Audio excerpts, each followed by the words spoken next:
want to live where soul meets body and watch the sun wrap its arms around me and bathe my skin in water cool and cleansing and feel what it's like to be new. Good evening, friends. Welcome back to the start of another week of activity here at Roleplaying Unlimited. It's Sunday night, but it is the start of something else going on here. That something else being the Coalescence Act 5. And Stu Crew is still assembling into our voice channel.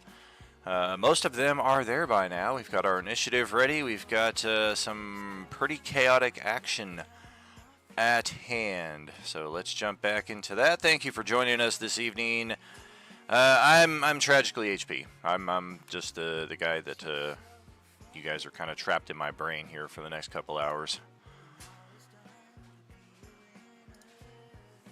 What's about to happen is going to be hard. I will keep the streak going. I don't give a fuck about anything else. I will keep the streak going every day.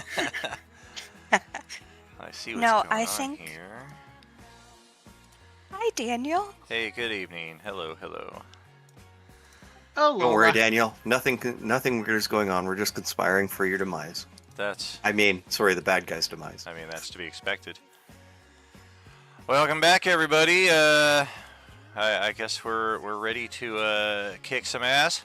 Scorched earth, you dick! Yeah! I believe we're missing a few people, but... Hell yeah. Daniel, before we start session, I want to claim the use of my Super Legend and Legend for the reroll nat ones and the roll an additional D12. Fair. I'm also going to kick off my extra D10 damage thing. Since it is the last session of the month. He's spending for it. Well. Okay, I see it. Beautiful. All right, yeah. Let's get rid of this silvery barbarism right here. Uh-oh. I got sneeze attack coming on. They come in 9s and 11s, so we're gonna be on hold here for a moment. Silvery Barbie? What? Just think about pineapples. It gets rid of those sneezes. Yeah, I mean, apparently calling my shot ahead of time was sufficient to get it to go away, but usually they're pretty intense.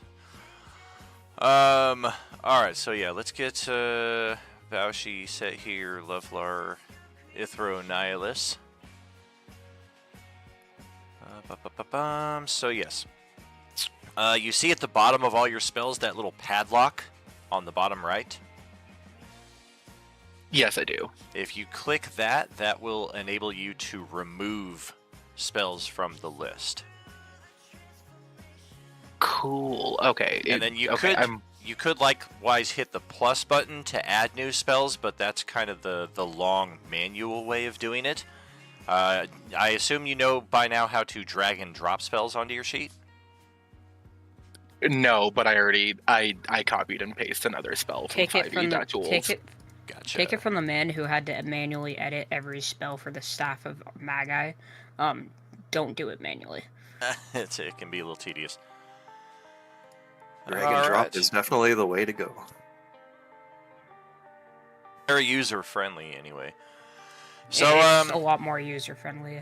As we've gotten used to here on these battle maps, because we are divided amongst different levels, I have a 16 count turn order. The turn order that you have here on display for level 1 only includes 9 of you. That to mean that if you don't see yourself in here, you're probably in the initiative, just not currently on this level of play. And with that, I think we are ready to go. See what's going on with a fallen Jedi, the Nihilus Devout, and we. And as we discussed, Ballard is at the bottom of the initiative, so let's move on to the first NPC turn, because I want to go first. You think you're funny. I think I do. Funny. I think I do. Giant, terrifying, ferocious spider that just climbed into the porthole there next to you. It looks far more threatening than anything else in the room. Totally looks more threatening the size of my boot. Okay. Oh, and I think that's who we're missing currently is Tobashi. That's our there's spider. 6 of us. There are 6 of us right now. Let's give Tobashi a tag. Jax, make sure to switch to push to talk. Yes, you are currently muted, Jax. Okay.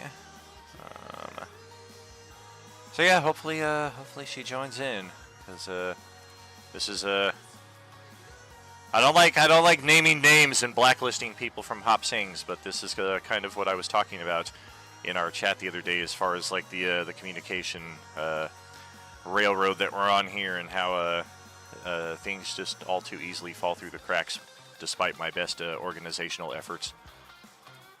So Ballard, you've got our first spot here. I guess don't attack the spider until she shows up. The attacking the spider was never in question. Well, I know you're going to do it. I'm just saying don't do it yet.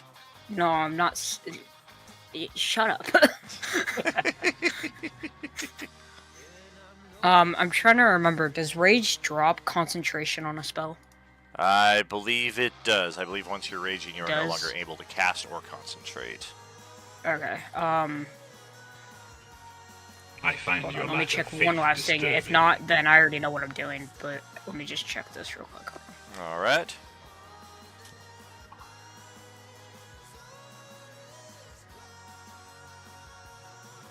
She is on her way. For some reason, this does not require concentration, so that is fine with me. Okay, so what I'm going to go ahead and do is I have to make sure if this is an action or a bonus action real quick, but okay, so it is whatever the spell is, which is that. I'm going to go ahead and use my Skull Helm to cast Spirit of Death. The Skull Helm negates the material component, so I don't need to spend the material component to cast it. I am not familiar with a Skull Helm. Let me go ahead and copy and paste it. Yeah. Or that. I'll copy and paste it as well. Yeah.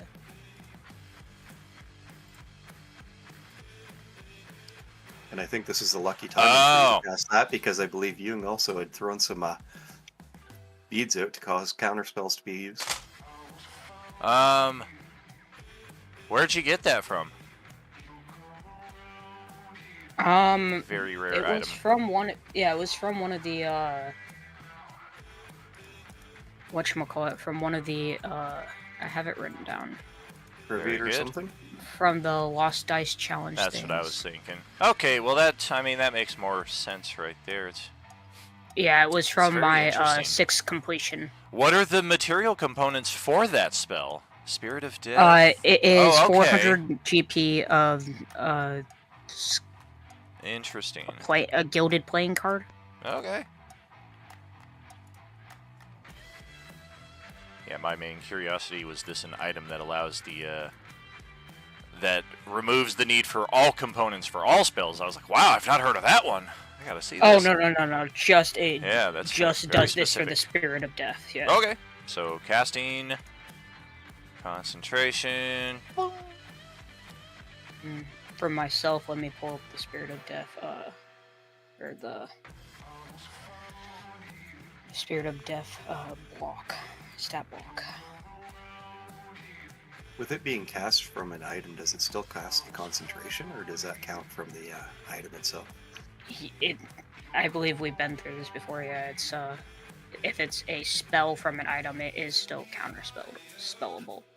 No, I'm not talking about counterspell. I'm talking about you needing to concentrate. Is it something that you still need to concentrate on if it's cast by a magic item? I'm curious, Daniel. I'm not sure. I was just asking if you might know. It lists this as concentration here. I didn't see concentration here. Oh, no, I just didn't read far enough. It does it concentration, yeah. Concentration up to an hour. Okay. In 5e, if a magic item allows you to cast a spell, and that spell normally requires concentration, then you must also concentrate to maintain it. Awesome. Thank you. Alright, cool. Yeah, we're just gonna stick with that. We're just gonna ditch the raise for right now, at least. Alright. And it can go up to pretty much anywhere I can see. I'm just gonna put it right here above this guy. Do we? What it? Okay, 1 second. The Reaper Spirit. Okay. Yeah, Reaper Spirit. I was like, that's why I can't find it, because I keep typing in Spirit of Death, and it just keeps bringing up the spell. Oh, yeah, no. Okay, let me get the sheet for it. I have the stat block pulled up for myself right now as well, yeah. I got a sheet for you anyway that'll knock all that down. Makes it much easier for myself instead of having to custom stat block everything. Absolute. Okay, let's put that in your journal. Under your control, under my control. Oh dear. That is the most awesome graphic I ever seen for a character. It really is, yeah. Yeah, you can tell they went all out. They hired the best artist. I think they got Larry Elmore for that. All right, so your Reaper Spirit will be just below your character sheet in the journal. I have it open right now, yeah. Cool, cool.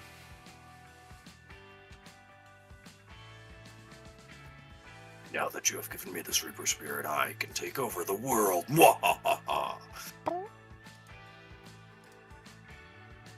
Wait, hold on, let me check. Oh dear.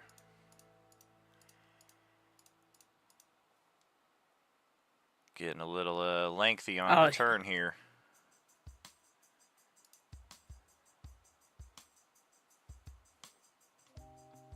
We've got our declaration. We've got it on the board. What are we doing? I will go ahead and speed up the process. I will use my second action to attack him.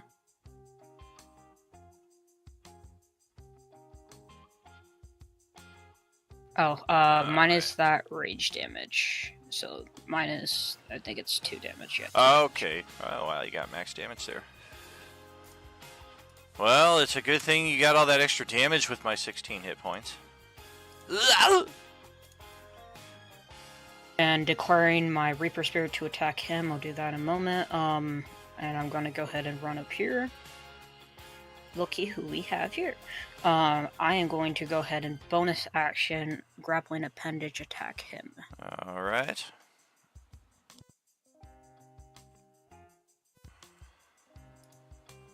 Welcome, Tobashi. I'm here.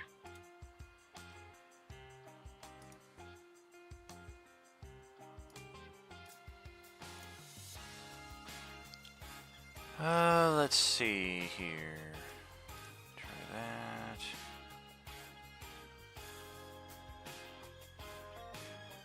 Just loading up Firefox and hopping on to the thing. Okay. My Twitter is pretty blurry at the moment. Your Twitter or your Twitch? Twitch, sorry. Misuse of words. I'm pretty sure that's always a a perspective-based issue. It tends to look pretty clear to me, but I know depending on what your connection is, where you're at, how our connection is linking up. Let's just see here. Did that grappling appendage attack hit him? It would, but I'm probably gonna fling you across the room because I don't like your face. Well, he don't like big bad barbarian. I may use this as a reaction if I have it available, and I do. I've not yet debuted the power of move object. I don't know if I'm qualified as an object. Yeah. Unless I'm a corpse. The Force does not make such distinguishments. Well, it says object. Yeah, well, it mentions creatures inside of the description. Just give me a moment. I just want to make sure I've translated everything accordingly, because some of this verbiage is not 5e applicable. We kind of are using our own mechanics for these force powers. And but just that's for a while, how the force is different. This just in, if you guys want to cancel Dan, he thinks women are objects. Shut up. Don't say that. For while you're determining that where my Reaper Spirit is, he will attack the guy that's below him, and that's the attack. Gotcha. You should be. Are you able to move that thing? It's dedicated no action. I just have to tell him what to do, basically. Alright. I can't see him from where I am. I don't have sight for him. Okay, alright. Well, let's just click this and we'll see if there's any confusion. I'm hopeful that I made all necessary translations. If the target is a creature, your use the force defense must also exceed the target's wisdom defense. This is basically an opposed roll. So I'm rolling wisdom saving throw, Correct. or what am I rolling? Correct. Okay. Your wisdom saving throw will set your wisdom defense. And then there are all kinds of specifications depending on the result that I make. Determines how much damage you will potentially take. Maybe I throw you into somebody else. Am I able to add a hero dice to that? You can. Okay, cool.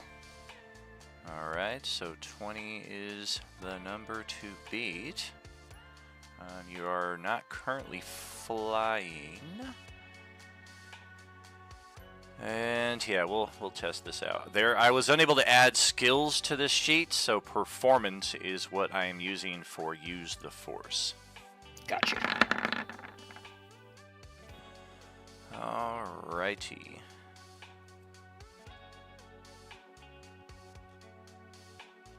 Okay. I will... All of that to take 11 damage. Alright. He just smiles at you. You have no idea what you've just done. If you had given me a moment, you might not have cause to regret your actions. Is that your turn? 16 minutes in, brother. Yes. Alright, Xavier, you are currently halfway between level 1 and level 2. Your token is both here and level 2, depending on which way you want to go.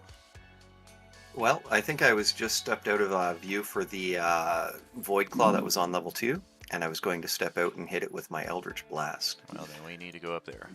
Whoop. Back here again. Whoops, I stand corrected. I did not... Oh, for goodness sake. There we go. And now you should be visible and good to go. So I walk I up just there. say hi to Xavier as he comes down. Yeah. You mean up, but yes. I hit the Eldritch Blast against the Void Claw there. Okay. I think I'm going to use my, you know that inspo that we got the other day? The one that I have to use before any of my other inspos? Okay. I'm going to use that to take that nat 20. Bam! And I also get to roll the extra d10 damage, which would also be maxed out, right? The crit side of it, yes. So that would be an additional 19 for 39 damage. Well, and I have a second Eldritch Blast that comes off on that too. Okay. I would encourage you to shoot Jax or Rala. I think that would miss for both either way. And then I see him die. I look around and I'm going to run back downstairs. All right. And I'm hasted actually, so that doubles my movement. So, yeah. That would have been 5, 10, 15, 20, 25, 30, 35, 40, 45, 50, 55, 60 feet. I'm not sure how far down I am on that. It's a 40-foot spiral staircase from top to bottom.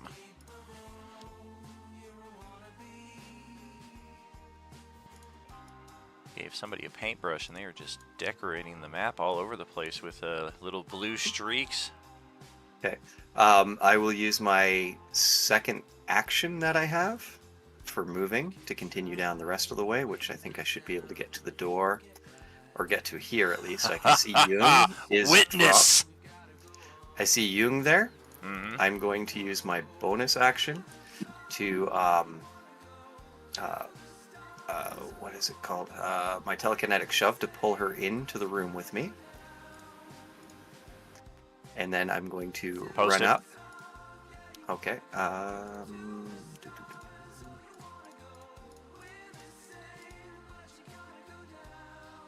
don't know if she'd even get a saving throw because she's unconscious. But basically I'm pulling her to this square here while I'm back here.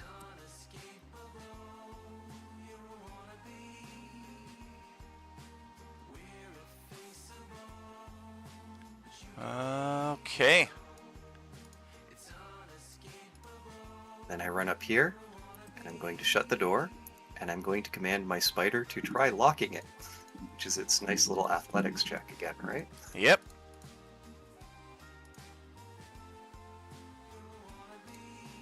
I don't see a sheet for my spider. I think it was just a normal D20 anyway, right? I believe it has a strength score of 6.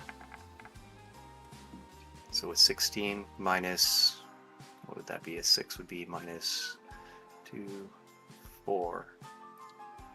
Would be minus. And that's the end of my turn, yeah.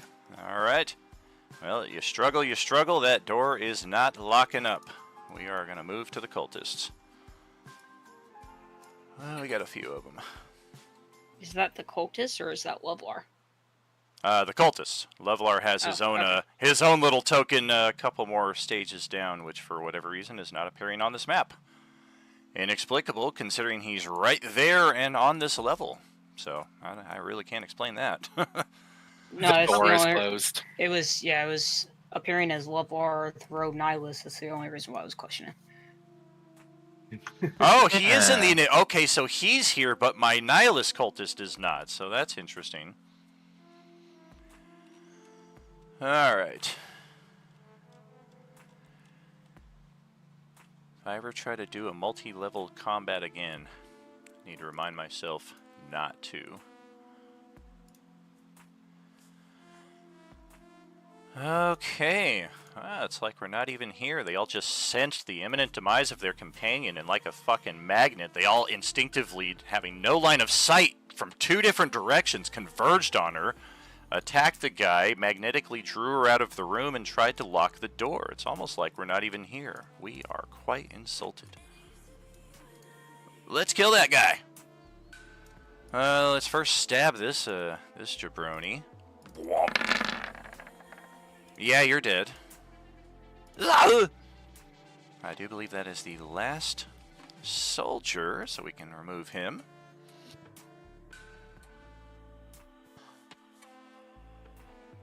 Archers are okay.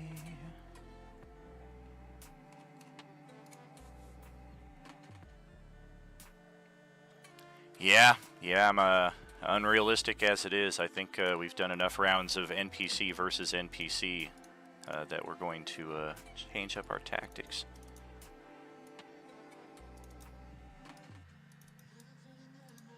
And this will be 1, 2, 3. I think there was only 2 left, isn't there? The one that has the X over it is underneath him. And he doesn't have a health bar. I think I might have noticed that at some point, but thank you.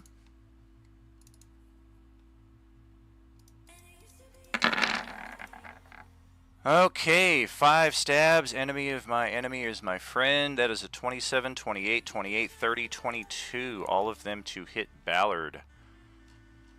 For 25, 36, 49, 50, 63 points of necrotic damage in total. Good thing I'm resistant to necrotic. And you're going to have to divide each of those yourself then.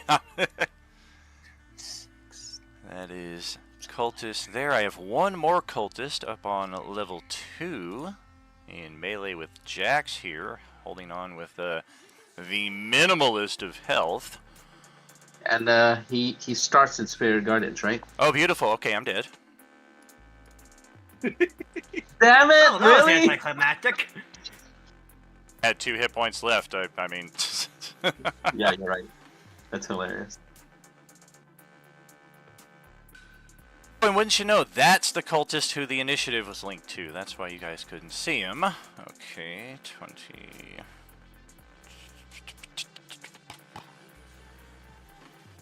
Huh.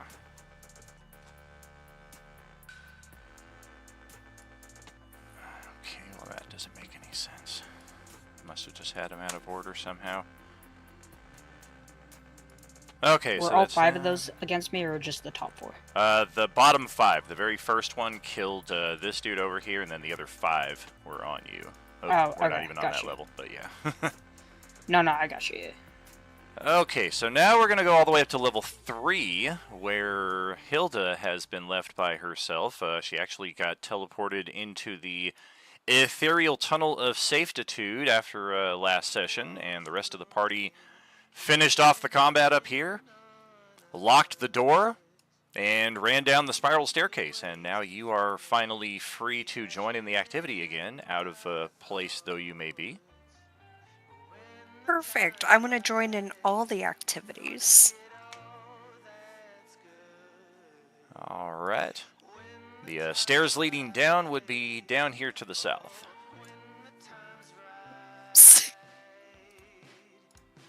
And then we will move you to level 2. Which I do believe Hilda was initially designated as a do not hurt from the Spirit Guardians. Am I correct on that? Or is she about to wander into a pretty horrific scene here down the stairs? The only person who wasn't was me, yeah. Oh, cool. All right. So, I believe she was, yeah. hey, Daniel, I have a quick question. Uh-huh. So, I remember from first session I used a mass heal. Would I be able to use that again at some point? Because depending on how this goes, I'm going to do a mass heal on everyone once everything dies down, but... That largely depends on how many spell slots you have left. It looks like you're still holding on to a level 3. I don't see mass heal on your sheet, though. It was your special ability you had given her. Yeah, it's at the very front of it where it says core.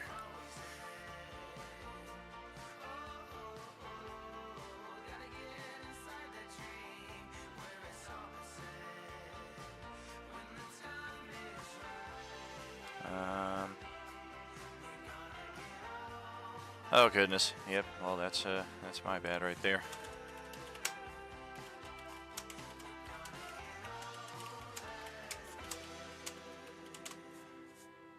Okay.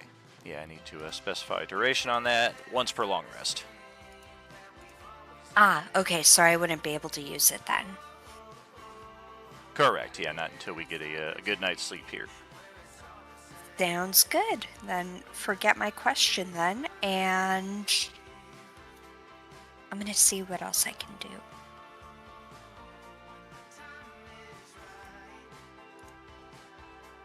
How helpful would a ritual casting be? It depends on the spell. I know there are certain spells that can be cast ritual, but I believe that's like a 10-minute devotion of time, which at the rate we're going through 6-second rounds would probably see your spell finished around August. Alright. If you have spells that have like a 1-action casting time, that might be your go-to in this situation. If you even have need to cast a spell, this might just be a move turn. Although you did already catch up to Jax. Yeah, I think we'll just make it a move turn, and I'll take a look at what else I can do for everyone. But for now, we're just gonna make it a move turn. Okay, so if you did an action dash, you would be able to move another 15 feet from this space right here. Alright, we'll do that then.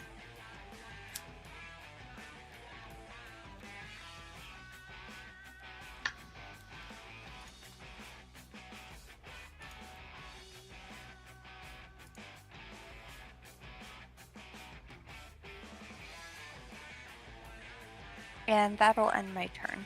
Beautiful. Alright, let's go back to level 1, where now it is the turn for Lovelar Ithro Nihilus.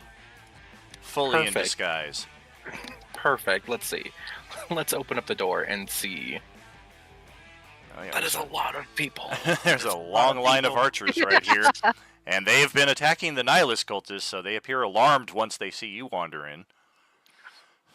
Can I drop Disguise Self? Can I drop Disguise Self? Aw, that's no fun. Listen, I don't think I want to get my... I was just prepared, just in case someone was coming up behind me, but I think we're good now. Alright, so yeah, he's going to drop Disguise Self. And it just kind of like disappears and sheds away. And he kind of like holds up his hand with his hammer, and he's just like, "Don't shoot me."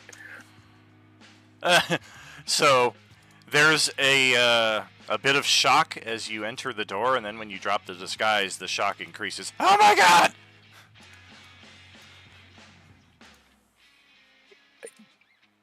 Fine.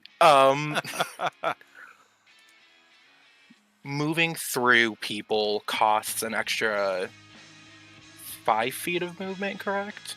Correct, if they are allies. If they're enemies, you generally cannot pass through their space. God, okay. In a predicament.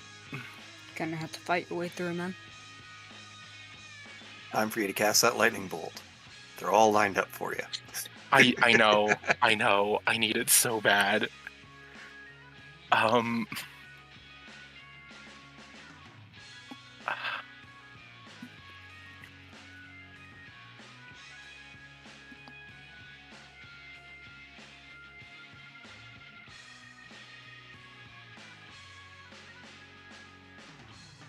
Wow, I deadass don't have anything to hit.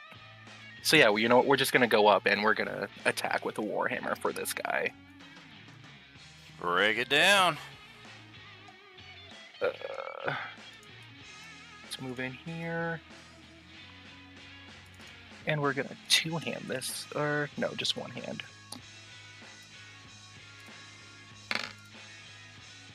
I have very limited spells. Oh, nope, that's not what I... There we go. Oh. Does a 14 hit?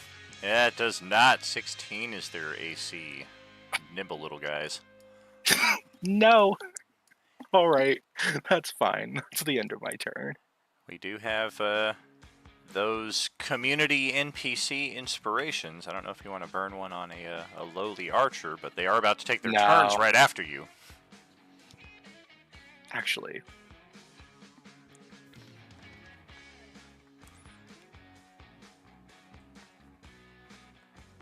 That's true. That's very true.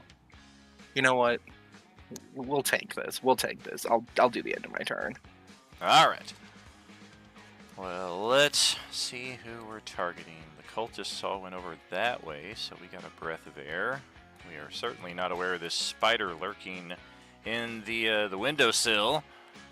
On the other hand, this cultist turned Furbolg did just intrude upon the premises. And that dude ran off around the corner in pursuit of the boss man. There's this frickin' Reaper thing. Like, is this thing like an actual ghost? Like, does it give a visual appearance on it? Like a description? Let me check.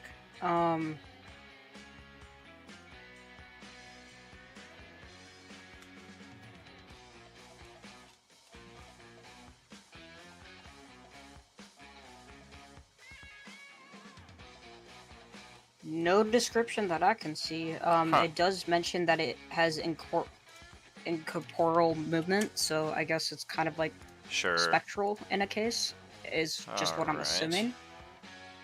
I visualized the Kool-Aid Man because he could move through walls. We're gonna play with the rules as we know them. Target the guy that created it. Get rid of the thing that was created. And that sounds like a fair play. I shall join you in that, my brother.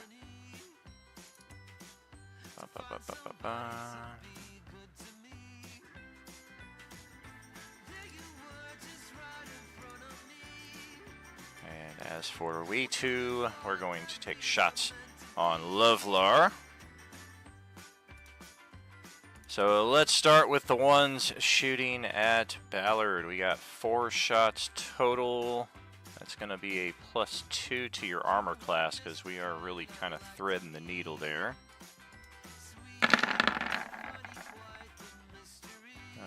We're also firing at disadvantage. So yeah, the best thing I got going there is a 17.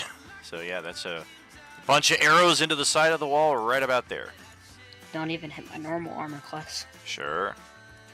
Our attacks on Lovelar, the first 2 are at disadvantage because you are standing right next to the guy. We don't have the gunner feat or crossbow expert, so let's see what happens. 11, that's not going to hit the dude. Disadvantage. 19, that will hit for 8 It will not. piercing. No? I'm going to reaction and do shield. Oh, it would have hit.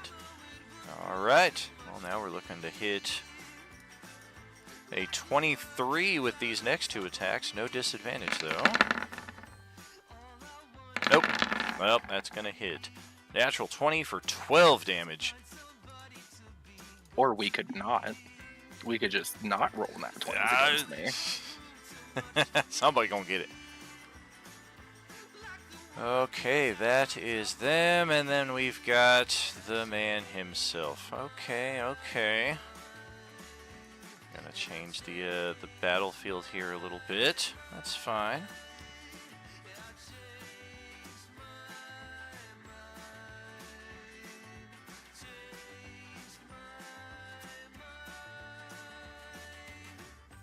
I am gonna find Steed, bitches! Oh wait, no, I'm not doing that.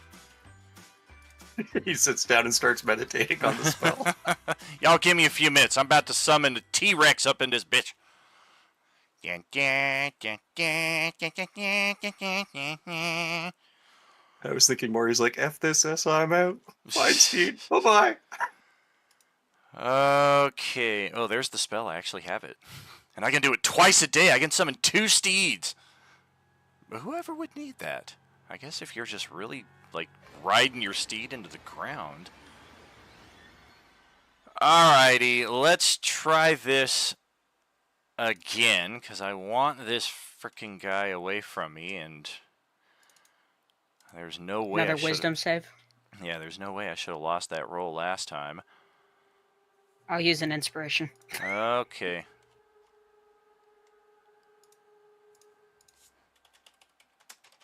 You want to use the hero point too? No, I don't need one. If I lose this, then that's fair game. I don't fucking care.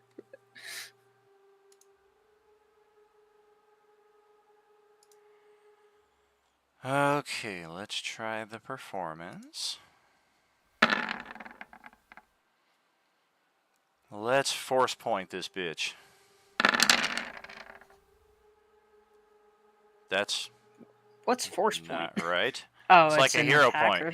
It's like a hero point. Okay. But that did not show up correctly. Yeah, I'm like, that's an attack walk. Yeah. I think that's what that's supposed to be. To hit. Oh, okay. I see what I did. It's going to roll an attack, but the attack result doesn't matter. We're literally just looking for the damage, which is the 2d6 force point. All right, a 3. Yeah. 23.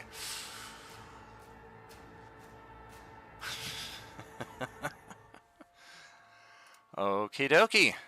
That's another successful resist of something that you have a +5 and I have a +16.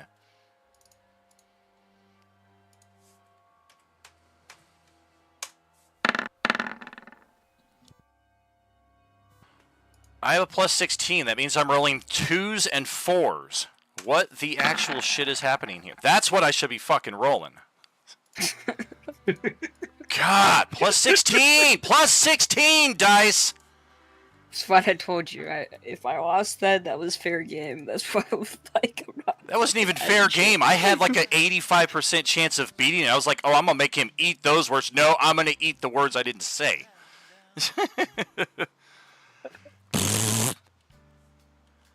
Alright, well, there is that.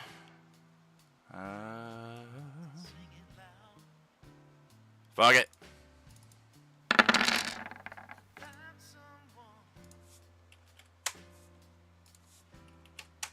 Did you just attack him with the...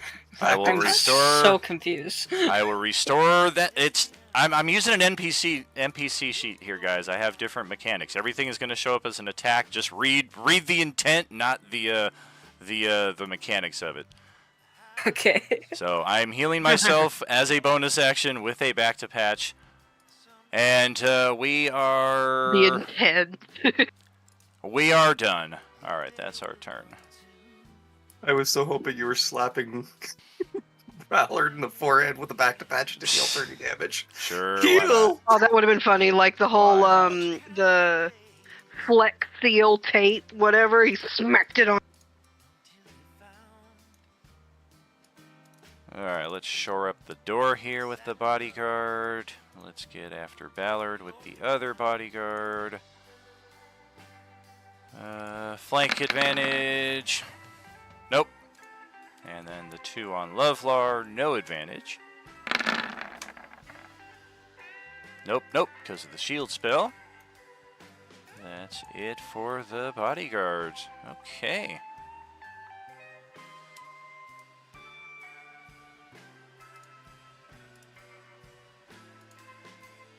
And we'll pass it over to Jax over here, who killed his foe without having taken a turn. Alright, he starts going downstairs. So,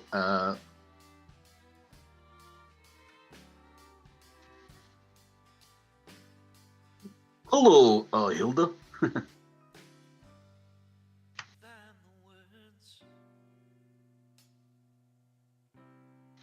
So that's 30 right there. You got another 40 to get to the bottom of the stairs from that point. Okay, so he'll just continue down 30. Okay. And that's it, I think, end his turn. Get you over to level 1 here. Be just rounded in the final corner here. And then it is Priyu's turn, who is currently in disguise as the spider. Whoa, roll 20 being weird. Okay.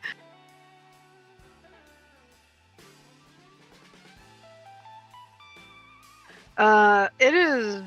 Let me reload roll 20 because it is on the wrong layer right now. But I'm just gonna go up to the nearest cultist and see if I can bite him. Be all sneaky-like. The nearest Nihilus cultist? Yes, hopefully... Can I know he's a little far away, but can we recognize, how good was Lovelar's disguise when he does it, kind of thing? I know he's not anymore. I'm curious. It was very good. It was very good would... to the point where if any of you had intentionally avoided him, there would have been some prodding in my direction too. No, that's a cultist. You should attack that guy. Got it. Why am I not allowed to move the spider? Okay, so for some... might be stuck between light layers. How about now? Yeah, there we go. It just wasn't letting me move it. So Gotcha. I'm just,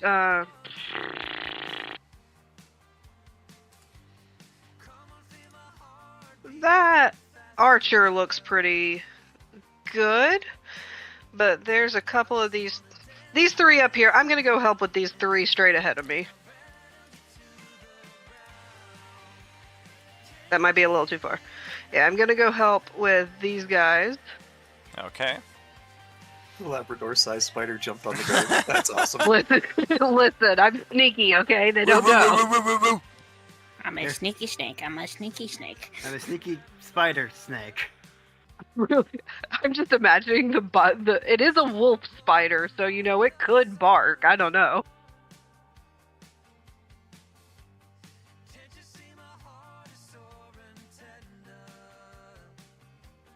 That is not what I meant to click. Let's try that again. Oh, because I gave you the... Isn't the giant wolf spider the correct one, or is that the wrong character sheet? No, that's the wrong. That's the right one. I thought it gave the description instead of... Because it just has the settings. It doesn't have the speech bubble. Oh, sure. Alright, so he's got to make a Constitution saving throw. And that should be loose flank on him, right? Because we do have the loose flank. I do have an 18 AC. We are carrying our shield and using the longsword one-handed, as we saw there in the above attacks, so we do get the +2 to our AC. If we have a hero point sitting around, I don't know if, I mean, the poison damage extra could be nice, but the 3 points of damage is not terribly great in and of itself. I mean, I'll add a hero point to it. Might as well. All right. Let's see, a con save of... Don't you dare roll a 20. I got a dirty 20 on the wrong side of it, but I got a 15. Looks like half damage, so 3 piercing, 3 poison, 6 total. We'll take it.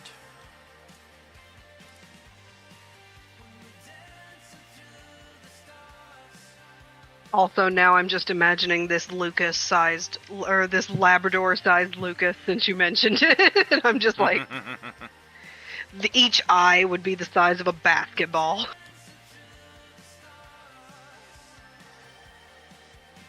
Well, I mean, if you think about it, it is a medium-sized spider, and medium size is the size of a human.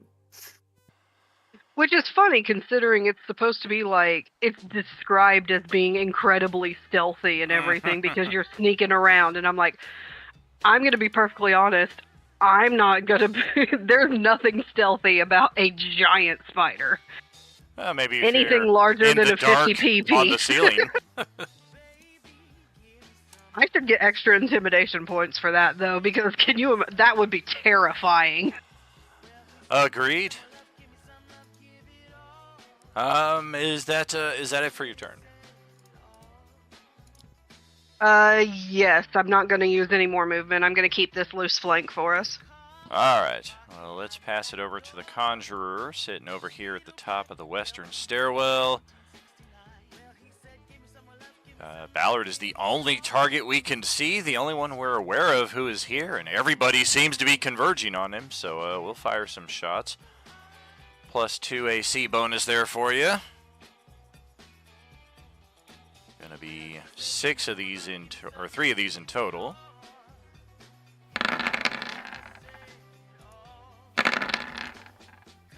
And last one. Close, close, close. All of them miss. Void Claw is dead. Doesn't need to be in the initiative. Rala, on the other hand, back up to level 2. It is her turn.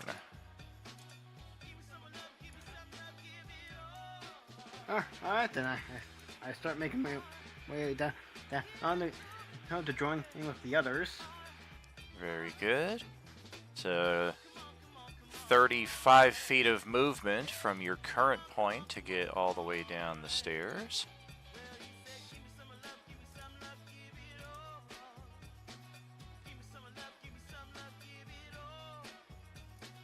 "30 feet of movement would put you right there, basically in the same space that Jax is in.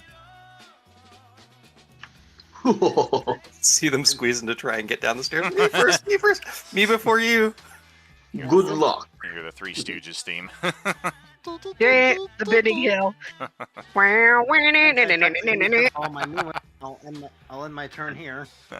He tries to scooch a little bit. You know what? He sucks in his tummy a little bit. I'm trying my best I can, Jax. Are you allowed to take chow from the mess hall, Private Pile? My wings are just way too Oh god, that's a throwback reference right there. Holy crap. I mean, half the soundboard was Arlie Ermy up until this past week when I changed it all to Negan. This is the kind of thing that just tickles my balls. All right, Ballard, top of your round. Bad time to take a drink of water. Well, I planned on keeping the spirit around, but with everybody converging on me, I would like to rise.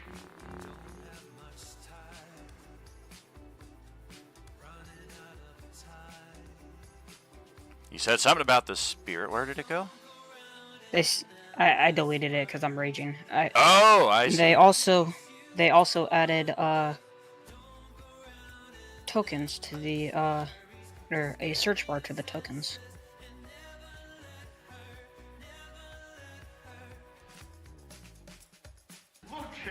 Hey, how about that? They sure did. Ooh, Did you hear that? He said, suck my nuts! Your mouth is all puffed up like a baboon's ass.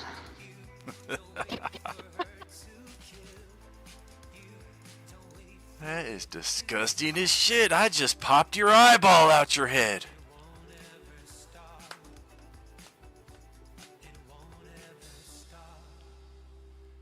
That's it. Okay. And then gain my health real quick. Okay. And I will go ahead and lay in 2 attacks to start with on him. Okay. Ouch. I'll definitely take that second attack. Ouchie, ouch. Sorry. I don't think that first one hits, but regardless. First one does not, no. It always is. Let's see. We'll go ahead and hero point the first one and try to make it hit. I'm not gonna do more than that, though. Okay. Yeah, that doesn't work. It does not. Okay, so 36, 46, 47, 52, 58, 60. Ouch! And then to clear up some of the rubble over here, I'm gonna go ahead and take an attack. This Nihilus, this Nihilus is 5 feet above, right? This one left of me? Kinda. I mean, we're more or less even with you. Anytime I have 5 feet on there, it basically just means they're kind of hovering at ground level. No, that's fine. I was just making sure he was within melee. Yeah, exactly. Okay, then I will go ahead and make 1 attack against him and 1 attack against the other guy. First one's against Nihilus. Okay.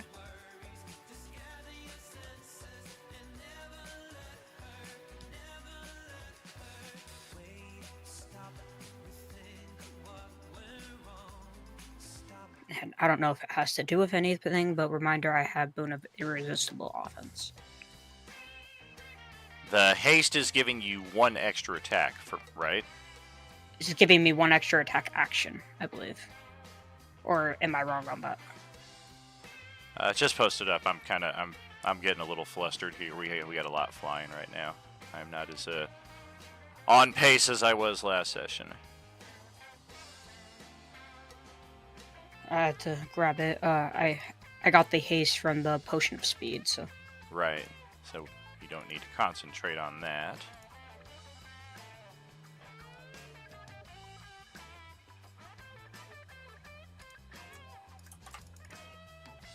That's haste. Okay, it's additional action. Attack, 1 weapon attack only. Okay, then ignore the second attack and just take the one against Nihilus. Alright. That's fine. That was my misunderstanding.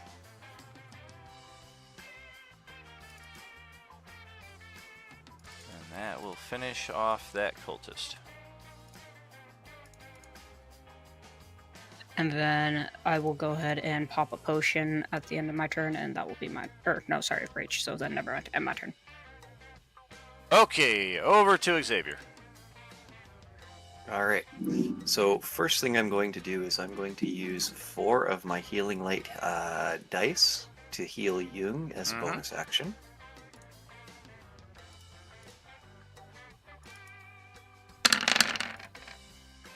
Oh, sorry, that was only supposed to be 4d6, hold on. That's better. 12 hit points healed.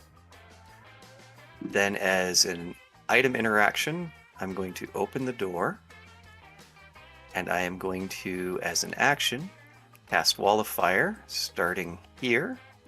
60 feet, we'll bring it to here.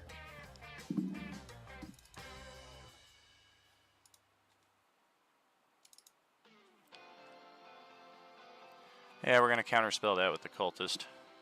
He can't see me. I can see the spell. I thought you had to see the person I'll casting counterspell it with the Sith Lord.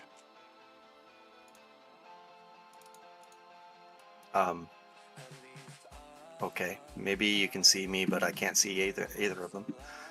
I mean...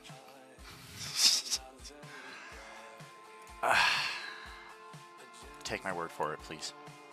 Yep, that's fine. I was wondering because I couldn't. I see just it. don't like fighting for every inch. Like if I say I see you, I don't like the response to be, you can't see me. Like I mean, we're not getting anywhere when that's the path, dude. I apologize. I just okay.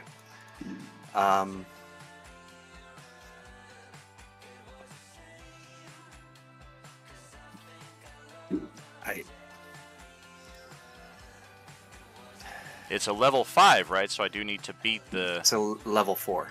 Level 4. So I'm casting at level 3. So I do need to still beat the check. Okay. So it's 10, 14. I am using charisma, so I need to beat a DC 14. A natural one. Okay, that stands about true. Served me right. So the wall of fire does go off then? It does. Okay. Let me get that set.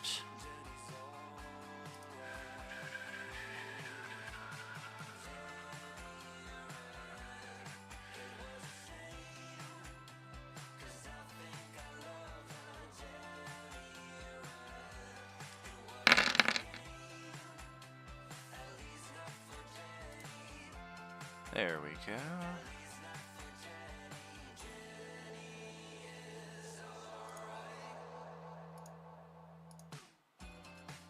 That's not what we... There we go.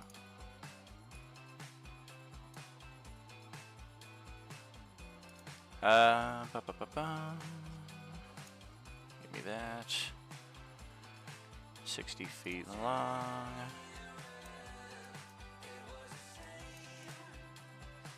And I'm going to have the hot side facing the north.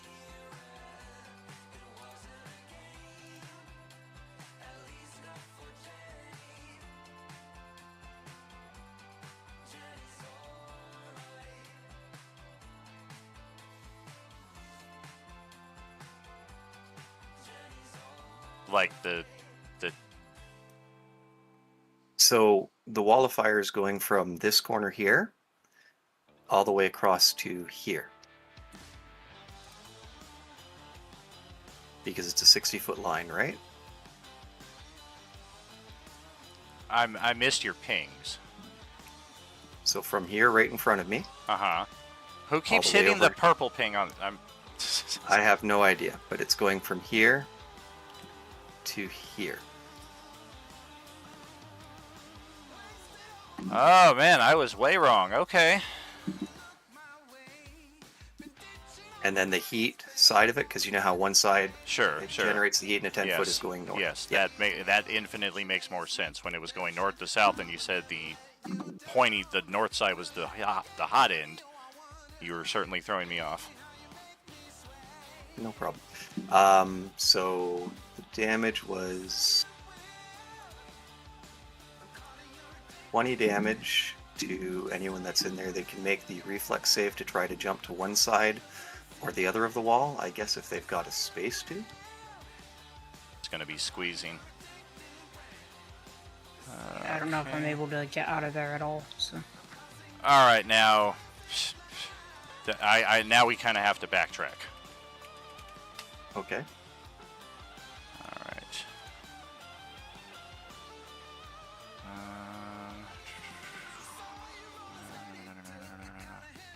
Okay. Never mind. Backtrack is good.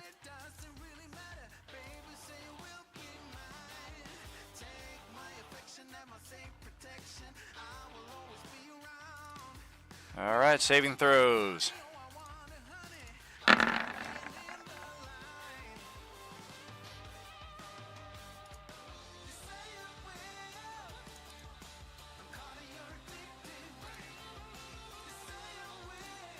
Both would succeed on the saving throw. Where would they be jumping to? I guess probably not the hot side. Yeah, I don't know if that's even... You're going to be squeezing. Yeah. All appears. Half as much. Yep. I'm not able to go into the wall. I think you You have to use the Alt key. No, I did. It only lets me go once. that far down here. Gotcha. Okay.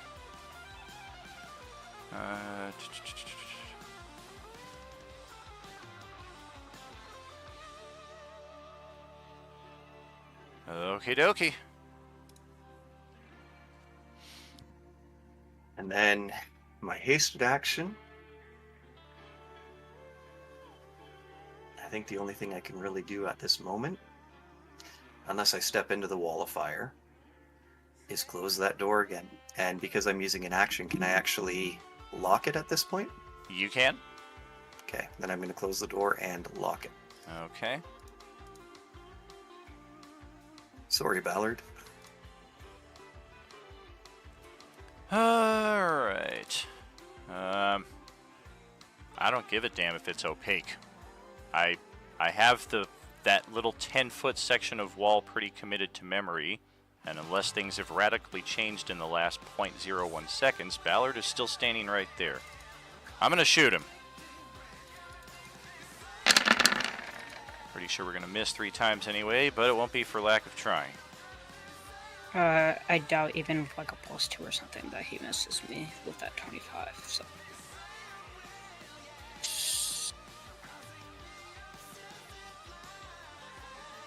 The 25, I guess, would touch, otherwise miss. Yeah, so that's 11 and then 4 for the necrotic. Kind of float back in this direction. That is the only cultist remaining. And he will Young take is the up. 5d8 damage from the fire because the wall goes that way. Oh, okay. I must have misread it. That'll be about the 12th time this section. Let me double check again.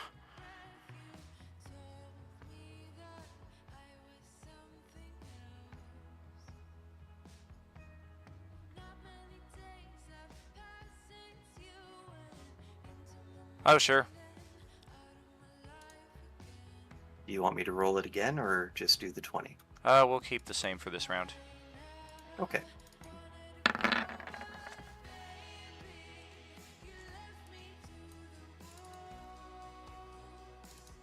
That's 10, and we do resist fire, so 5.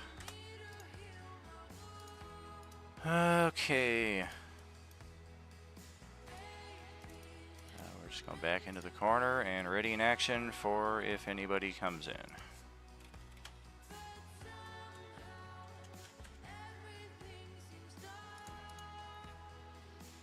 And then we will pass it back up to Hilda on level 2. Okay. Let's see here. Sorry, I'm watching the stream to figure out where to go. Cheating. Metagaming over here.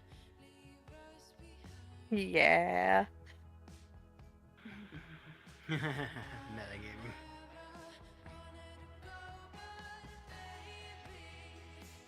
This might need to be another movement turn because I'm not too sure what to do. So. Gonna be 40 feet down the stairs from this space right here, so it is likely move and then move again.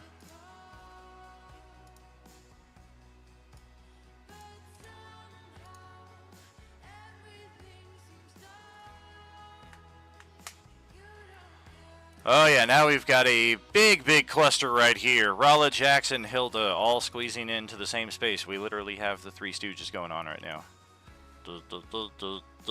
Just literally. Literally, yeah. Happening. Alright. Is there any way I could just, like, squeeze past y'all? Not with the two of them in the same space. If there was only one of them per space, it would be a bit of a pain, but you could get it done. With them smashed in here the way they are, you're kind of at the end of your movement until they start opening up some space in front of you. Sounds good. I guess I'll end my turn there and just stand there like, well. Okay, Lovelar, that is back to you over here. Perfect. We're just gonna try to hit this guy one more time. See what we can do. Actually, maybe hurt.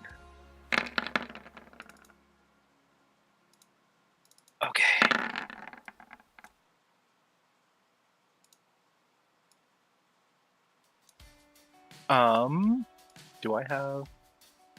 Nope. It's all just bonus action storm mode, and that'll be the end of my turn.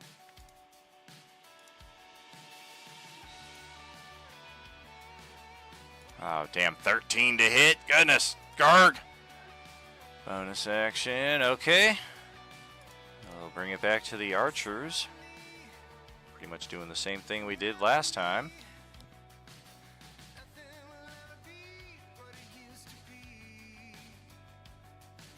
Take 4 shots on Ballard here. Maybe back it up with a little bonus action.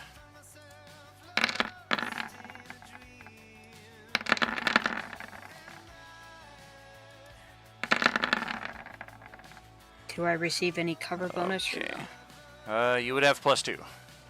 +2? Okay, then that first one would miss. Okay.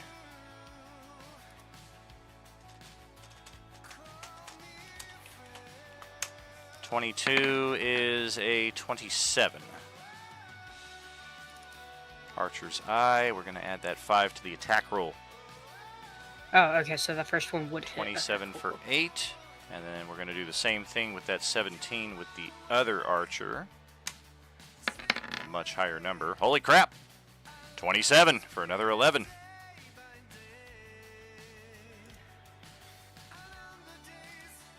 And then shooting at Lovelar. First the guy in melee with disadvantage. Whoops, that's not what I'm trying to roll.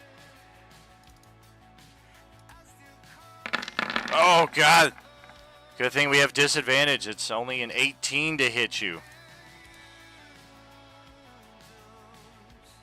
I'm going to shield again. Another shield. Turn that into a miss. We'll take a second shot. Disadvantage. Nope. And then the other archer who does not have disadvantage.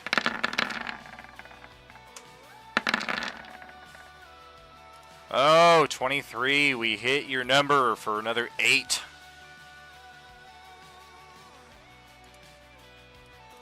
That will do for all of the archers. Okay. I don't know. Fucking hell. Ugh.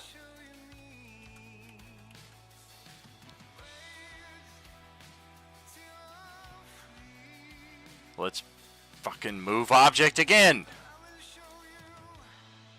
3rd time's the charm, maybe? I'm kind of hoping that you actually succeed this time for some reason. Yeah, okay, you better fucking beat me. I mean, I have a +16, so somehow I'm going to end up with like a 4.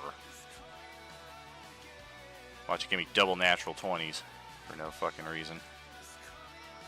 I'm not going to fucking do shit this time. Just fucking do the things. There. Finally. And I'm going to spend another fucking force point. As you can actually, I don't even need to, or no, it does do an extra 2d6 points of damage, but I'm just going to tack that on. Because we beat the DC 30, so this is going to be an 8d6, plus I spend a force point, it's going to be a 10d6 burst of force as we just fling you across the room for, I mean, there we go. 37! Smash you up against that opposite wall there for some pretty decent impact. An additional 15 damage on the back end there. 37 plus the 15? Well, 37, which you would have, and then 15, which you would have. Yeah, the 15 is from you smashing into the wall. Oh, it's halved? Okay. I didn't realize it was halved. My bad. It's still physical damage, because it's basically just me, like, smashing, like, throwing you around. No, I get it. My brain just didn't recognize that. Show. So I took 37. Let me just quickly redo the math in my head real quick, sorry. And then we are going to just stab our wonderful weapon through the locked door.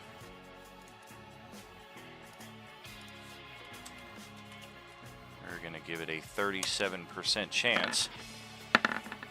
Nope. That blade comes perilously close to touching Xavier. And then we are moving in. cut that corner and just stare daggers at this guy. Staring daggers.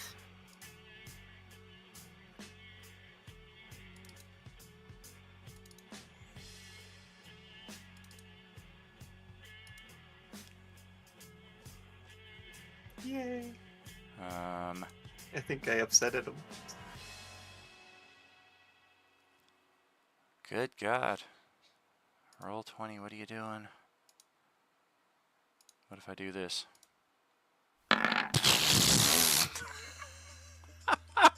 What the fuck?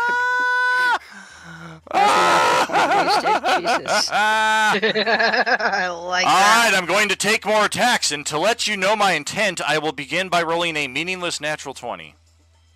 There you go. As you do. Alright.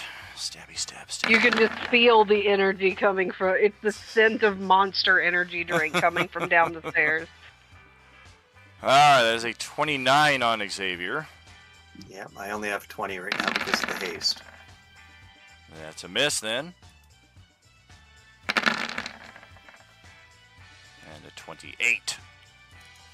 Alright, so I half the radiant damage. So I would take 22 from the necrotic, and I would take 5 and 4, so 9 from the radiant.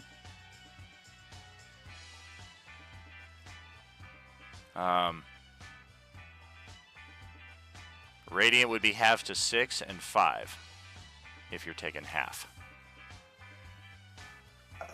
Half of 10 is... Oh, so I totally misread that. Woo! Yes, the radiant would be... Yeah, the radiant was the higher side of the damage, so that's what you're going to take less of. And then 10 I was necrotic, misreading 9 it necrotic. backwards. Sure.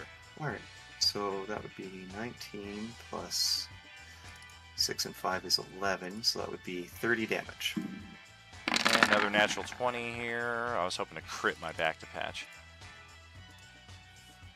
For all the good that would have done you. Yeah, exactly. Beefy. Alright, and that is all we can do. Bodyguard cannot really see an easy way to do this. We're going to have to squeeze through 10, 20, 30 feet and basically end up right here. And then we'll try to attack Xavier from our squeezing position. These will be at disadvantage. Tabashi, you might want to take an attack of opportunity. That's miss. Let's try that. Let's just see if the dice will work in my favor. We're talking. Don't be natural 20. Oh God, save that for your next attack. He said Tabashi. Oh, Yeah, sorry, I no, thought you said Tabashi, Bow. Okay. sorry. My bad. Yeah, talking it's to the just little inconvenient. We have very similar names. Yeah, we had it on Thursday for a while there as well with Kai and Kyrios. Yeah. Okay, so yeah, Spider can take a... It's just a bite, it's a say- normal attack. Or whichever Okay. attack you would normally Yeah, it's whatever your melee attack is, yeah. My only attack, yeah. take. Nope. Yeah. That didn't work. Unfortunate. That is one of 2 bodyguards. The other one is here. We're going to stab at Lovlar 2 times. Wow. 24 to hit for his final 8 hit points.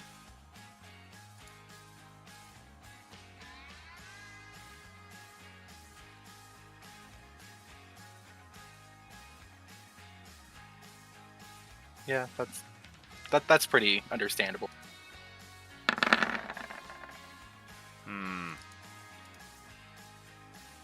And we are going... Just heard this massive crash behind us. That is Ballard. So we're going to try to get on him here while we have the advantage of him being prone. I didn't realize that was prone. Right. Yeah, it's like a horizontal fall. Oh, no, it's all cool. I just didn't realize I was prone. Yeah. Well, we took a nasty gouge out of the floor there, but that's about all we could Prone do. prone just gives advantage to them. Correct. Yeah. Okay, cool. That 24 would just edge out and hit. Oh, no. The other 24 two. was against Lovelord. The 15 was Oh, against you. okay. Yeah, no, the 15 would definitely miss. Yeah. That's it for the bodyguard. So now it's over to Jax. Over here. He probably can't even find his token. Yeah, I can't. Under all that. There you go. Put you on the front side. Thank you. All right, he comes on down because he got. Wait, I can't move him. Can you move him out, please? That sounds like a you problem. Yes, move him out.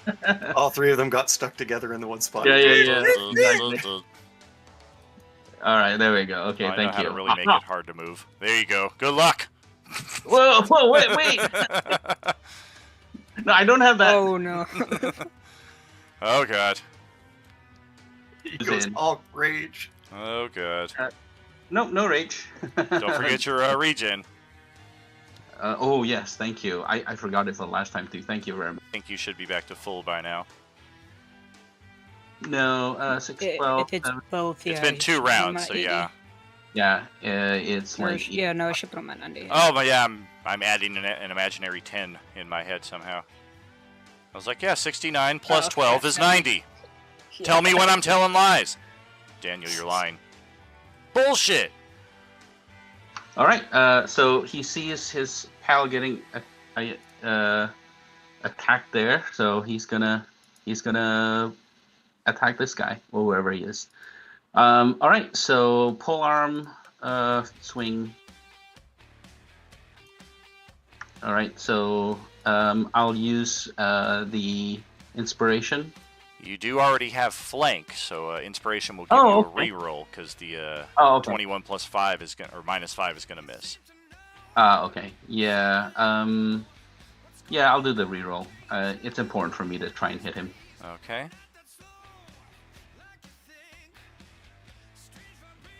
That will hit. Woohoo! Lightning. Okay, that's 1, and then he's gonna do the second attack. Yeah, and I'm not gonna spend an inspiration on that one. All right. Yeah, and then gonna pull arm mastery him.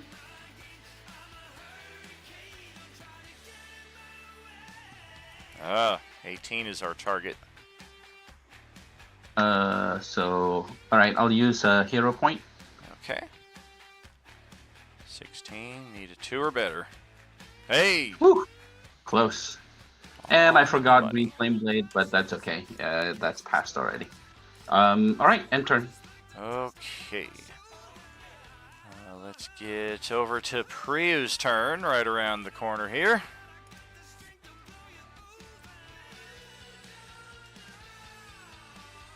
I am. I have but one action I can do, and that is bite. Run up to the archer and bite his foot. Run up and chomp. Okay.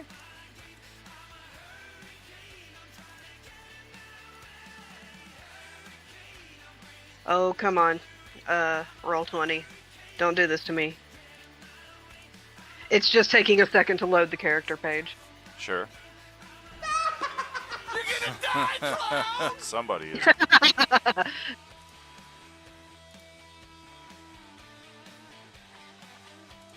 You are creepy as shit. I appreciate this. I absolutely would be creepy as shit. Hey, you hit! Oh, there we go. Now if he can fail his con save. Oh, nope, I don't think we'll be doing that. Dang it! I did so well that time! We'll take 7 piercing and 4 poison. It's still 11 damage, but it could have been more.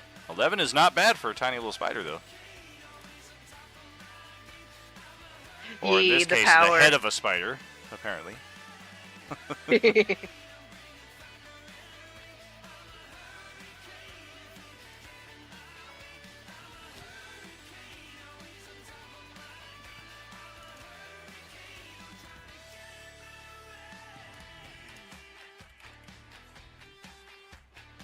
Is that it for you? Any movement? These archers they can take attacks of opportunity, can't they? Probably not. The only weaponry they have are bows. Typically, people Oh, okay. cannot. So I can scooch past this guy and like sneak into this little niche over here with so I can hit both of them next time. Yeah. Yeah, okay, then I'm just gonna use up the rest of my movement to do that, and that's the end of my turn. All right. Well, look at that. I had to do a triple measurement here, but the 60-foot wall of fire ends right in front of the Conjurer Wizard standing at the top of those stairs. So he was just like, oh my god! Oh, thank god! And we are in the best possible position, as we're one of the few people on the board with one of these. So let's give this a go. We're basically doing the same thing as Brill tried to do, except we're doing it with intelligence instead of charisma.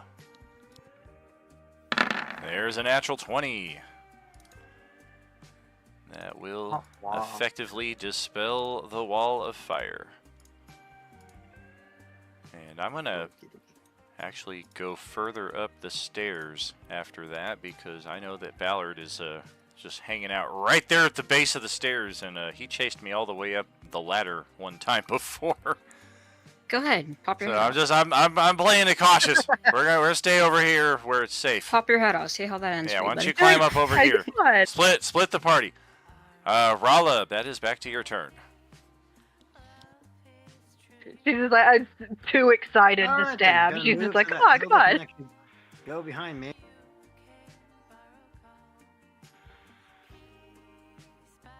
End up seeing the mess trap before me, in which I'll try to see what I can.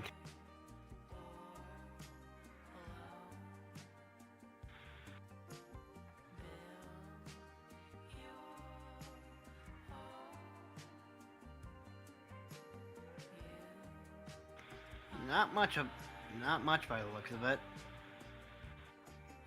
It's been a long day for this table. I don't know that we have taken a long rest with this table at all, and I can't remember the last time we took a short rest. Let me break out my rest tracker here. If I remember correctly, we took a short rest before we came into the castle originally. That would have been But long rest it hasn't been since we were. Long rest hasn't been since we were back at the freaking base. Mine silver on the guy right here. Gonna mine sliver, okay. That is incorrect actually. Stew Crew gets bragging rights, as we are the only table at this point in the Coalescence Act 5 to not take any kind of rest whatsoever. Alright. Wow. We have not taken a short or a long rest. We got in the boat, got submerged in the labyrinth by the Leviathan, and then we emerged, went into the hippie town, and then marched straight to here the same day. We should self-care is important, guys. We should probably do something about that. It's possible it's possible we took a short rest, but I don't think we did, because the Leviathan encounter was not really deadly. That was like an intentional diversion to kind of shore up some of our weaker party members. As Ballard and Xavier both stand up half dead, I ain't heard no bell yet. Nah, screw self-care. I'm gonna just start drinking my own blood to do stuff. That is an all or nothing effect. We did make the save there with our Dark Jedi. Alright then. Just slowly back up to the stairs. Going back up. Screw you guys, I'm going home. Divya. Well, okie dokie. We will pick it up. I am taking a bit of cover here, so. Smart. Just in case. You never know where this guy is going to go. We're inside of a much smaller room at this point. Wider real estate than the staircase, at least.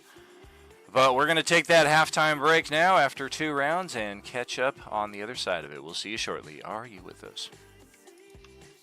Whoop, whoop.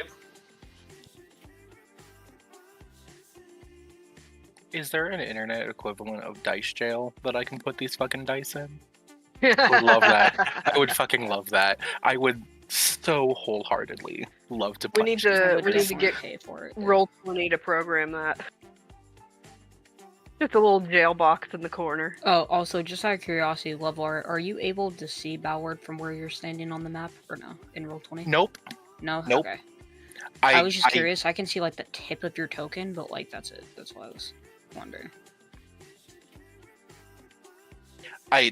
This guy standing here, I literally can't do anything other than attack. And I was planning on trying to take out the guard that's next to me, and then going over and trying to get rid of the guys in front of you, but that remains to be seen on how many turns it takes me to get rid of this guard.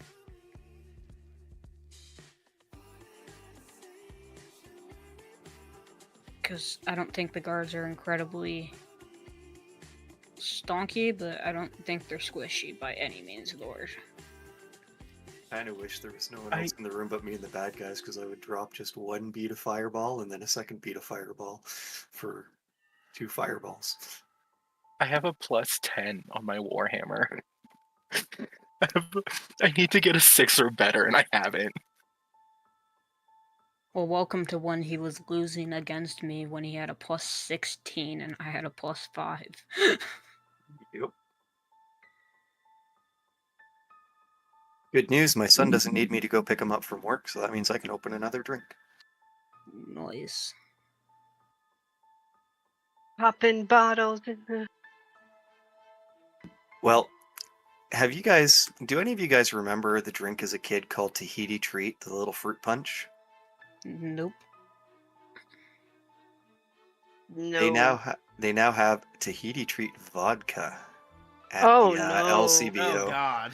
And you want to hear good. something even more disgusting? They have Dorito flavored vodka. Ew, really? Mm-hmm. I've never had that, but I've got a bag full of drinks here.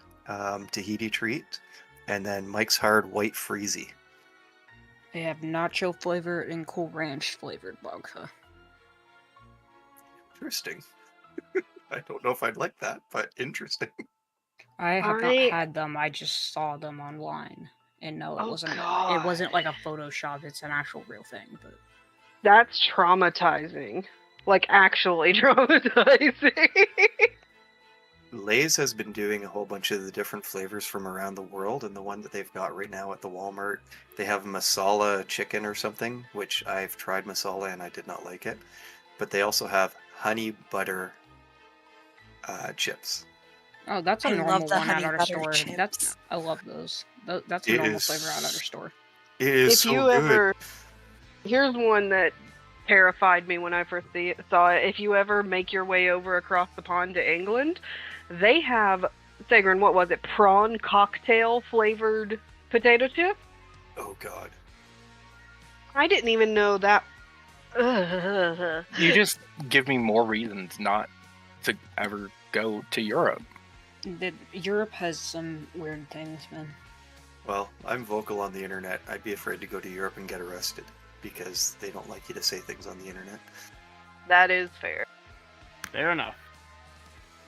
I love Europe. I've been to Germany and a bunch of other Germanic countries, so I'm a little biased. You know, the real place I want to go check out Romania, but that's because I've always loved, the vampire culture stuff and Dracula and stuff. All I'm gonna say, with the amount of counts I've had banned, I should probably just stay in the U.S. The moment I see a British or French person, it's on site. I'm On throwing site. hands. You got a bag of tea in one hand, Yeah, I go to Europe quite and a often. baguette in the other. It's I nice just dear over hope there. somebody doesn't try to go to Europe and immediately dump a bag of tea in the fucking water. You say it's nice over in Europe? Yeah, I go quite often, either for conferences or holidays or work. So yeah, it's it's pretty, it's different, and there's a lot of like amazing experiences to be had out there. I'm a poor boy. I've never gotten off the North American continent. I've been in a big triangle, down to Florida, all the way up to Banff, Alberta, and then back over into Ontario. Dude, I've hardly been out of California. The farthest I've went is fucking Oregon. I have also been to Montreal, and that was because I was taking a stripper and her boyfriend back home because she hadn't been home in 6 months. Oh, Fun. Yeah, that must have been an interesting car ride. Oh, it was a blast, but you gotta understand my old life that I had when I lived where I lived was a lot different than it is nowadays. Sounds like a sit down over a beer and chat kind of life. Yeah, I went to school at a college for auto service tech, and I was dubbed by a few of the other students, being one, the oldest guy in the room that was in class, and also by the teacher as the most interesting man in Canada. Nice. And I mean, I get it. I've been in 2 full-length movies, 2 short films. I've cameoed in a 3rd film as a bartender. I used to DJ at an adult entertainment club. I worked in call centers. I was part of the reserves for a little while until they screwed me for pay and I left. I used to get rides in by the 2IC at that point too. I've worked in automotive. I've managed restaurants. I've managed a cleaning company. Like, I've done a lot of different things, and my parties were a very interesting thing to go to back when I was a bachelor. Sounds like a lot of fun. Excellent. Oh, and I played semi-pro football too. Let me double check. Ballard, where did you say that you saw the Doritos flavored vodka? My British husband is terrified. I don't remember. It was some fucking news page or whatever it was, because I had to go search it up to make sure it was legit, but it was a while ago. It was a couple of years ago that I saw it. Okay, I'll have to look that up then, because he was over here saying like, well, no, I bet none of them have been to England and tried the prawn cocktail chips. They can't say anything if they've never tried it. And I was like, no, baby, they're gross either way. Y'all eat beans on toast. I don't want to hear no shit. He said, y'all eat beans on toast. You're not allowed to have an opinion about flavor. You literally... Yeah, the one that really gets me when I was living in the UK was a chip butty, where basically it's like fries or chips between 2 slices of bread and butter. Yeah, I'm sorry, y'all have delicacies in the UK that are fucking from like centuries ago. So I don't want to hear it. Right? I regularly tease him about the fact that the English went all over the entire world to steal spices and then decided they didn't like any of them. Hey, Indian food over there is pretty damn fantastic, though. That is immediately canceled out by their atrocious Chinese food.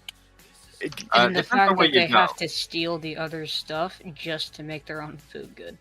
So that's true. Having said that, I did try the chip buddy, and if it's done well, it's a pretty interesting thing to eat. Yeah, but if you want something with French fries, you got to try a poutine from Canada.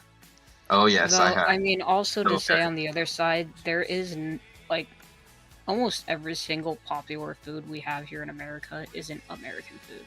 It's from somewhere else. So. What you got, Mickey D's? Can't relate. We got soul food. Yeah. Hamburger.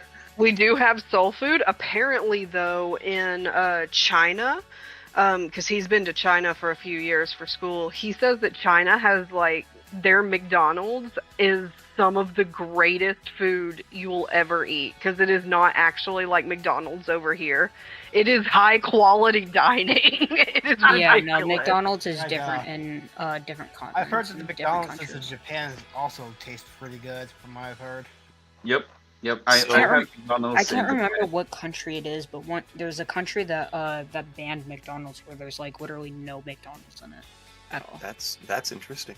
I used to work at a plant. I was doing cleaning and stuff like that, and they had a Thai family that ran the restaurant, so they had two menus because they had a lot of Thai employees that were there too. So they had the normal English menu, which was like your burger and fries, etc., etc., and then they had the Thai menu. And I was is a tasty burger. They are. But I would always look over, and the first time I came in, I looked over and I was like, "What's your spiciest food you've got?" Because I like spice. And so they were like, "This one, but I wouldn't suggest you try it." Because I was a white guy, not a Thai guy. They didn't expect me to be able to handle it. So I was like, I heard hold on real quick. Bermuda was the place that banned McDonald's. Nice. I admire your honesty. It's kind of like Germany banning Walmart. So I ordered the food, and they all were like sitting here leaning across the counter watching as I sat down and I ate the food, and I didn't even break a sweat. And they all started like chittering back and forth in Thai. I couldn't understand anything that they said. The next time I come out, they see me, they like smile, they nod, and they like go and they prep a bowl for me of something new. They're like, "Here, try this." And every day they kept on giving me spicier and spicier and spicier until they gave me this little itty bitty tiny pepper that was purple. They were indoctrinating you into the crew. Purple, don't eat it. It was great, but it was like melt your face off hot. So did you earn the moniker Pretty Thai for a white guy? I don't know. I don't think they ever had that back then. I'm old. I'm older than Pretty Fly for a Daniel white is guy. back since he put that soundbite in. Welcome back, See, Daniel. I'm sensitive to heat, so I can handle a little bit of heat since I lived in New Mexico, but I can't handle a lot of heat. So I'm just imagining that purple stuff, and I would probably die, like actually die. Yeah, the other one with it. Yeah, the other one with it was the fact that my friend had Da Bomb hot sauce extract, which is the stuff that they make Da Bomb hot sauce out of, which was rated as one of the hottest hot sauces out there at the time. My friend at the call center brought it in a little film container and had me taste it. I took it, had a little dip in my finger, tasted it. It was good. It was really hot. But I also know what that stuff does. So I went to the washroom afterwards and I washed my hands with soap really, really good. About 2 hours later, I had an itch in the eye and I went to scratch my eye. I hadn't gotten all the hot sauce off. No, I was sitting there in the call center basically like internally screaming while trying to troubleshoot through one eye for DSL. No. Yeah, the bomb hot sauce, at least now, is not nearly the hottest hot sauce, but it's like one of the worst to fucking taste. Yeah, they've got Carolina Reaper and stuff now, right? Yeah. Yeah, and actually, I remember reading something in one of my poison books recently, and it was talking about how they have found a way to make a capsaicin extract, and as opposed to being like, it's apparently 16 times more concentrated than the Carolina Reaper, and it's literally got to be in a sealed glass vial because it is so, you can't eat this shit. What? Awesome. All right, I think we should probably get back to game. I made him spaghetti. What was that, Daniel, about spicy spaghetti? I made him spaghetti. Oh, I want you to hear that again. Gonna be PP Pan City here real soon. Oh, just maybe so. If the dice keep going the way they've been for me this session, I don't know who's had it worse, me or Baushi. Your lack of faith disturbing. I mean, I'm rolling more dice than Baushi is. Baushi is not having the most success on his dice rolls, but he's rolled 10% the amount of dice that I have. So on average, I should be doing a lot better than I am. So we'll check how the fates are this round, as Ballard needs to regen, right himself, and yeah, you got this guy above you trying to stab you for all the luck he's having. And you know that conjurer was up here. You heard him casting a spell, and you heard him run up the stairs. Quality versus quantity is not fair in this case. Go ahead and use my bonus action to use my boon of recovery to recover 62 health. Butte.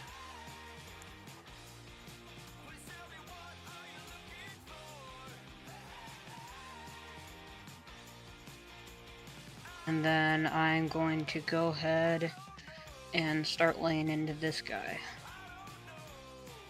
Out getting up? That's ballsy. It's gonna hack at his I'll ankles. get up beforehand. Alright. That still leaves me at 70, even being half because of the haste. Yeah, well now you only got 15 feet of movement. You're funny. Take that damage. Hey Mike, did I tell you what the hit point totals for these bodyguards are? Is it 37? Yeah, you know it is. 37! And I didn't even have to assign it. These are pre-made templates. That's awesome, man. I saw them, I was like, 37, we'll go with that. Oh! Alright, well, yeah, we're not surviving that. It was nice knowing you there, buddy. Rest in peace. Regret. Oh boy. I saw him run up here. Alright, let's go. Let's actually move you right here. Okay, gotcha. So, And then, because I actually did not get his updated token copied over. Make sure to track all his spells and what have yous. Okay. don't you know I'm just trying to catch up to my best friend? I totally Sure. didn't chase him up the ladder. Nothing. I didn't do anything. I just set up a spell in Draconic. I could have been like casting fairy fire for all you know. You don't know. All right, welcome to the welcome to the unexplored area of level 2. Which that's kind of weird. You're stuck inside the wall. There we go. Yeah, I can't see anything. Now you make your way up the stairs. Okay. And we've got 3 doors here and a tiny little I mean, you imagine probably a guard would stand there. Yeah, murder hole, probably stabbing through with a spear. This might be an ideal ambush spot. How much movement would it have taken me from where I was to get up to here? Is that... I'm just trying to track how much I have left. Go back. Let's see. I was like right outside the hallway. So right. Curious, I mean, you had to climb up the things. 5, 10, 15. I mean, you're like 20 feet. Oops. Just check which door has the puddle coming out from under it. That's the one you want to go through. Yeah, you're 20 feet to get to that point that you're at now. Okay, so I have 50 left. Okay. Alright, well, here. I'm gonna move down to the left, but okay, that's locked, okay, so. It's a locked door. I just couldn't target it while I was there. Tends to be. Yep, you found it open. Yeah, that's leading right out to the western battlements right here. You know, I mean, if he's out here, you figure you got to be able to see him. Otherwise, like, he must have went invisible or flew away, because that's a long way for him to be able to run. He jumped. He was like, He just jumped off the western battlement. I'm done. I have 50 hit points. I can survive. It's worth the broken ankle. Screw that freaking. To try to break the lock, would I have to use an attack, or can I use my free object action to like try to get it open? You would have to use some form of skill check or attack. Opening a door is free, but breaking is not. Okay. Well, since it's locked, yeah, I can't. Yeah. Yeah, I'm gonna do something that I usually don't do. I'm gonna stand right here, and I'm just gonna hold an attack action. Okay. What's your passive perception? 18. You're like 80% sure he went this way. You think you hear some some heavy trying to control breathing on the other side of that door, like probably like 10-15 feet off. Like he's not standing right there against the door, but you feel like he went that way. Come on, knock on the door. It is locked, so. Also locked.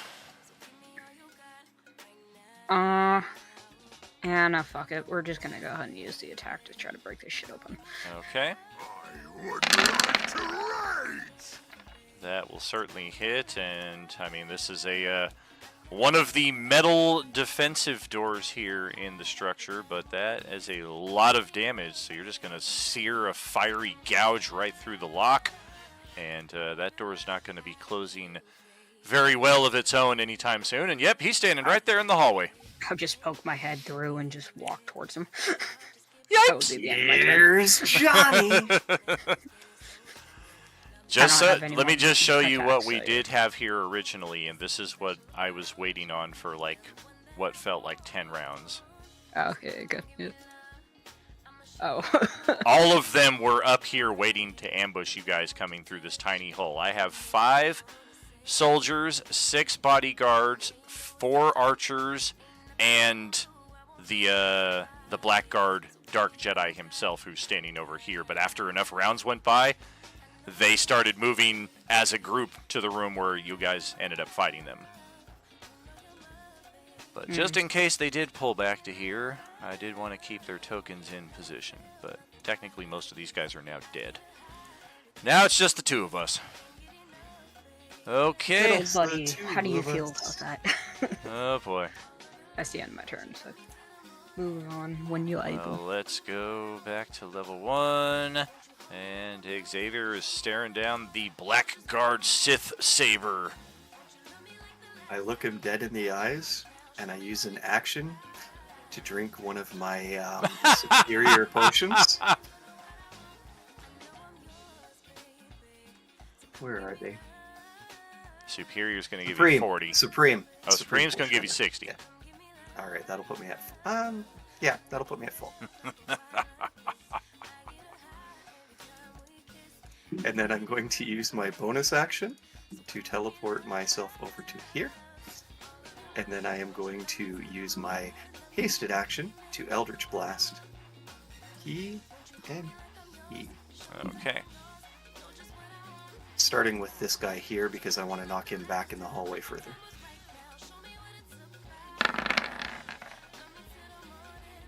Yikes. I'll spend my inspiration on that. Okay. Because I have my weekly inspiration. Yep. There it is. Okay. He also takes an extra 10 damage. Oh, die So 10. Yeah. So that will knock him back 10 feet down the hallway. Oh, I thought it was 5 feet. What happened to... What? No, my Eldritch Blast has the repelling blast, so it knocks 10 feet. Oh, I thought it was 5 feet. I feel like I just got doubled. And then my second Eldritch Blast will go against him. Okay. 18 And AC I for will him. use my inspiration, because I have a bunch of those still. Sure. 4, 5, 6 of them actually, so I'll use one of those. Okay. Plus... That gives the 19 to hit then. Uh-huh. And the extra d10 damage. Oh! 4 damage, and he'll be knocked 10 feet back as well. Through the door and back.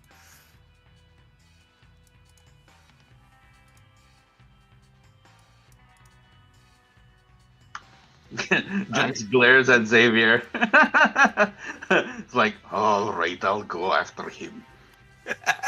And that'll be the end of my turn. Okay. I got a cultist left here. This could have gone so much better. Take a gaze longingly at that dark Jedi in the hallway. Another time, another place. Somebody has to live to report. Let's Sith Lightning this archer down here.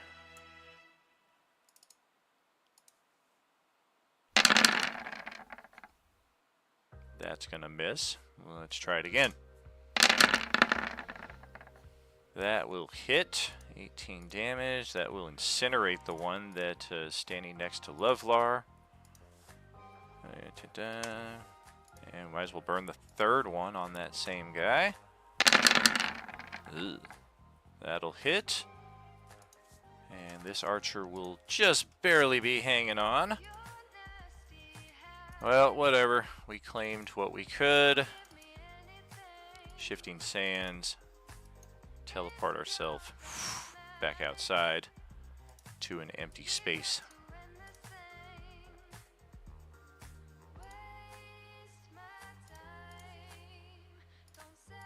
And Young. Yep, she's just got a line of sight on dude right there around the corner, so let's open fire. That's pretty fantastic. And in fact, that would have been her readied action that she had. And then we're going to take her actual attack right now. Damn, that was nice for the damage. Yeah, that was. Ouch. Ow, that hurts. That one will not hurt so much. And you know what? I've been holding it for session after session. It is finally time. We're going to burn our action surge. Woohoo! Go get him, Hume. Would I be able to use inspiration on that second attack to make it hit? Yes. That third one ain't gonna do much of anything though. And that will end her turn. We're gonna stay put right there on one knee, rifle aimed at the door. I think I got him. Saw a spray of blood. It's Hilda, now finally about to round the corner here onto the site where all the action's happening. I give Hume a nod by that too.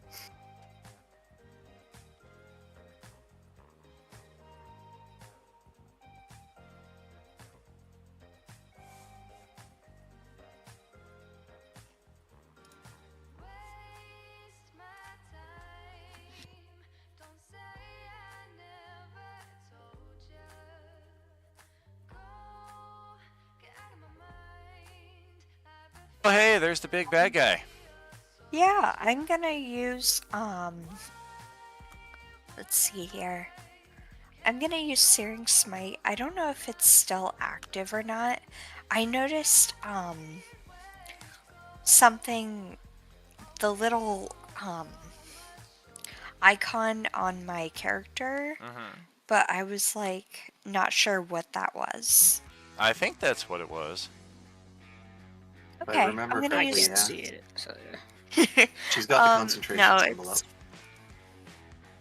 Yeah, I'm gonna use the Searing Smite and summon my weapon, my spiritual weapon, and take a whack at this guy. Okay, I don't think Searing Smite can be done through the spiritual weapon. I believe that's two different effects, but I'm sure you have access to both of them. I do, but we'll just use Searing Smite on this guy. Okay, go ahead, post it up. Let's see what we're looking at. Searing Smite should be a attack with whichever right. weapon you're holding. Yep, it's basically concentration. Do your attack roll, and you can release it at that attack when you hit.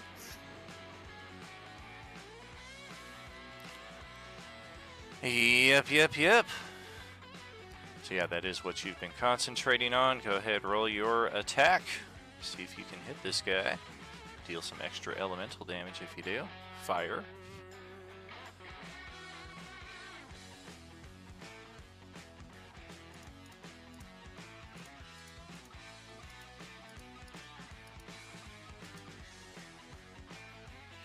Then take a swing with your Warhammer or whatever it is. I think it's a Warhammer. Just make sure to track any expended spell slots. Although you probably tracked this one at the time of casting, so you probably shouldn't subtract it again.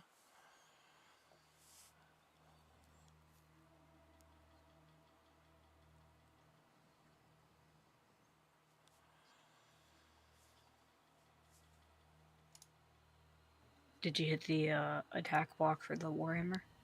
I think hold on. How exactly do you do that? I'm sorry. That's back on the core of your character sheet, nor like right near the middle. It should have all of your different attack options.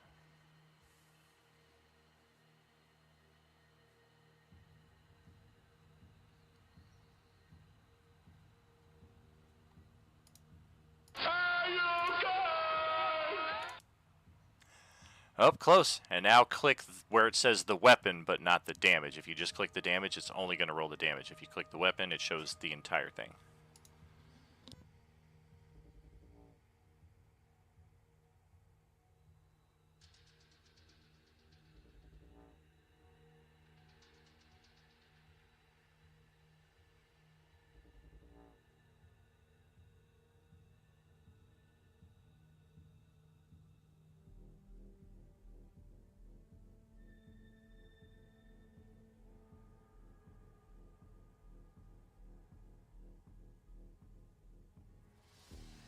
Yeah, I'm trying to click on it and it's it's not letting me. I'm sorry.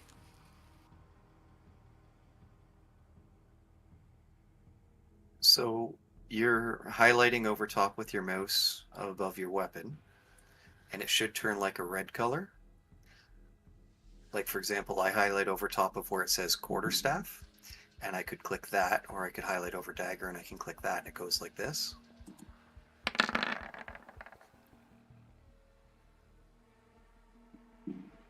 Just click on the word of the weapon itself, like if it says Warhammer. In the not Oh, under I think she's looking under the tool proficiencies and stuff. yeah, not under proficiencies, not under item name, but up above items, there's a spot where it says attacks and spellcasting, just below your hit dice.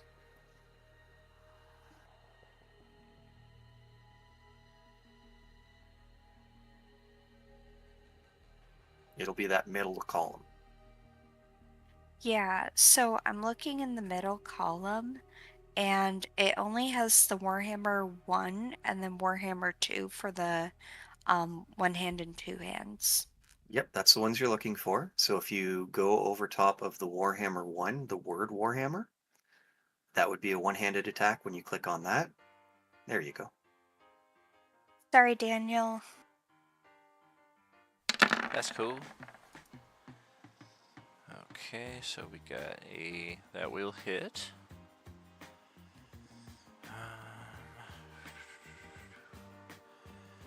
Deals extra damage plus higher level.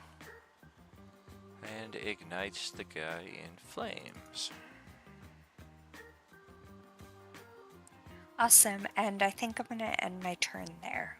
Okay. Could I make you one suggestion before you do end your turn? Is take one step 5 feet down. Am I able to do that, even though I, moved a bunch of times? I guess it would depend on how much movement you used. I think she's got one more. Okay, let me just do that a bit.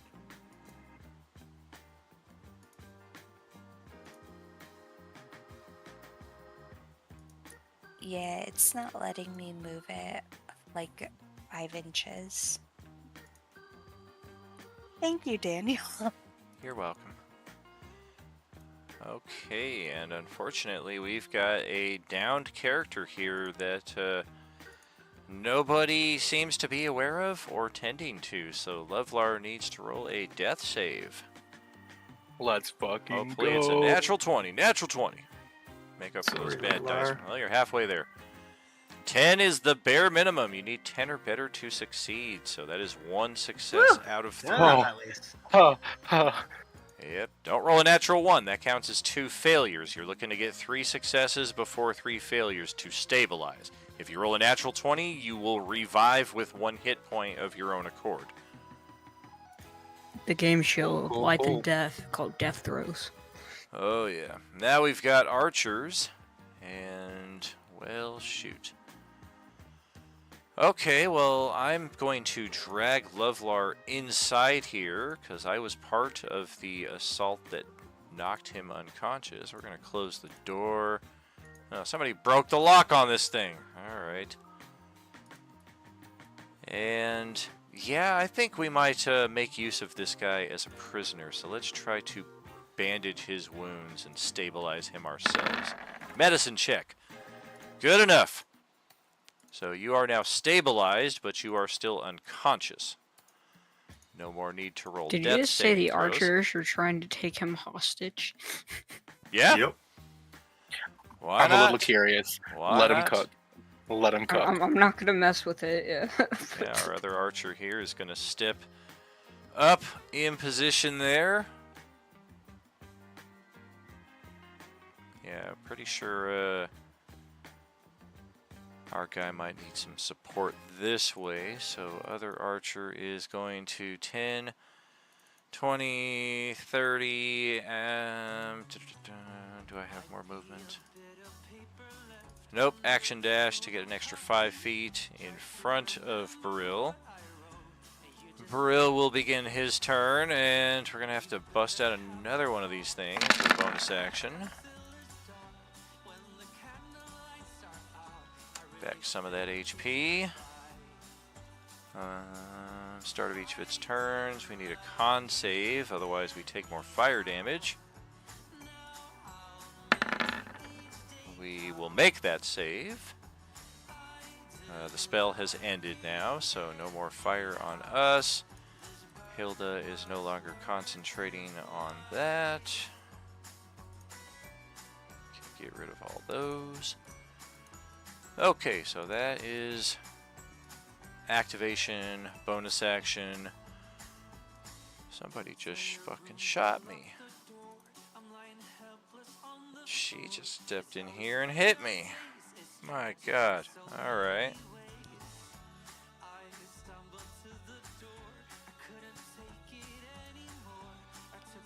I don't know, that gunshot hurt a lot worse. We're going to give Hilda an attack of opportunity. You can take a swing with your Warhammer for free if you wish. Well, technically it takes your reaction, but most often you're not using that for anything else. Okay, I'll take a swing at my Warhammer then. Okay.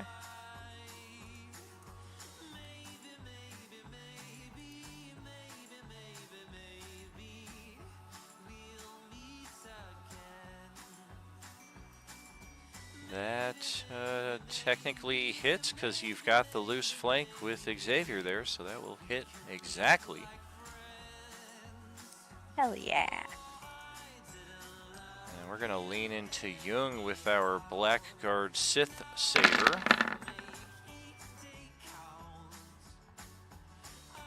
Good thing it was not with advantage.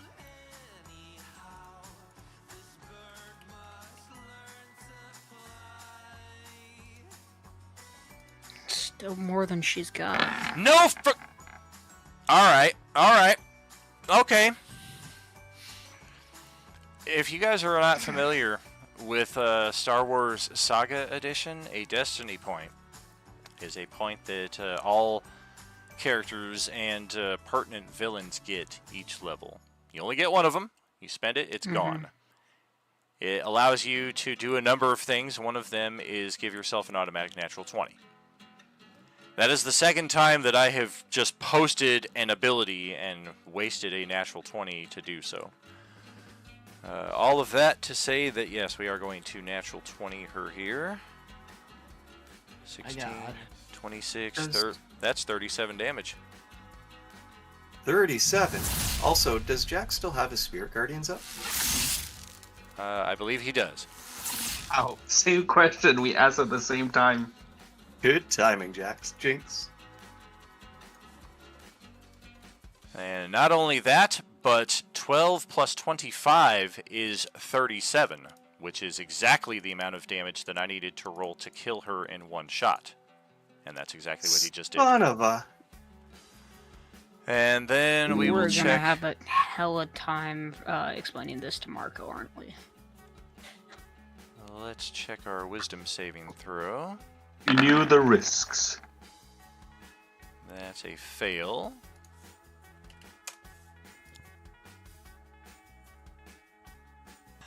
And what's going on here in Streamland? Cows mooing and such. What's going on, friend? Welcome to Roleplaying Unlimited. Thank you so much for the follow. There is a bit of KOTOR history, although this is primarily Dungeons and Dragons, which is our campaign is called the Coalescence, and it is coalesced with elements of our What If Star Wars campaign that we've been running on and off for 20-25 years. Also a zombie apocalypse campaign, which at this point in time forms the major backdrop of our current story. And there is also a little sprinkling of Marvel superheroes here and there that we have not really delved too much into, but we're getting a little closer. We're in the midst of I think a 5-year campaign is the estimate. We're on year 3 right now. Just getting into year 3. Thanks for checking us out. Alright, we're going to take our second 2 attacks on Xavier here.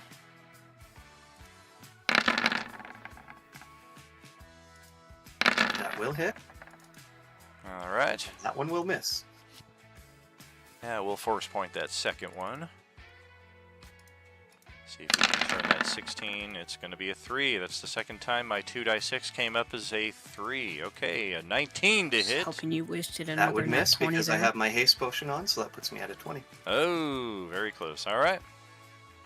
So half radiant would be 4 damage plus the 10 necrotic, right? Yep. Okay. And I already bonus actioned, already moved, used that. I've got my reaction left, but odds are I'm not using that on my turn. Get our bodyguard up into the action here. And he gestures over at Jax. That one. And bodyguard will try to bring some pressure in his direction. Probably need about 30 more swings before we can scrape this guy's knee. Well, he is pretty tall. A little bit, yeah. That's going to be it for our bodyguard, so we'll pass it over to Jack, standing right there next to you. Yeah, so both the bodyguard and the fallen Jedi should be making the wisdom saving throw for the spirit guardians. I guess the bodyguard too. I already rolled it for the Jedi and took the damage. Okay, cool. Thank you. All right. So yeah, he's gonna keep wailing on Brill. Okay.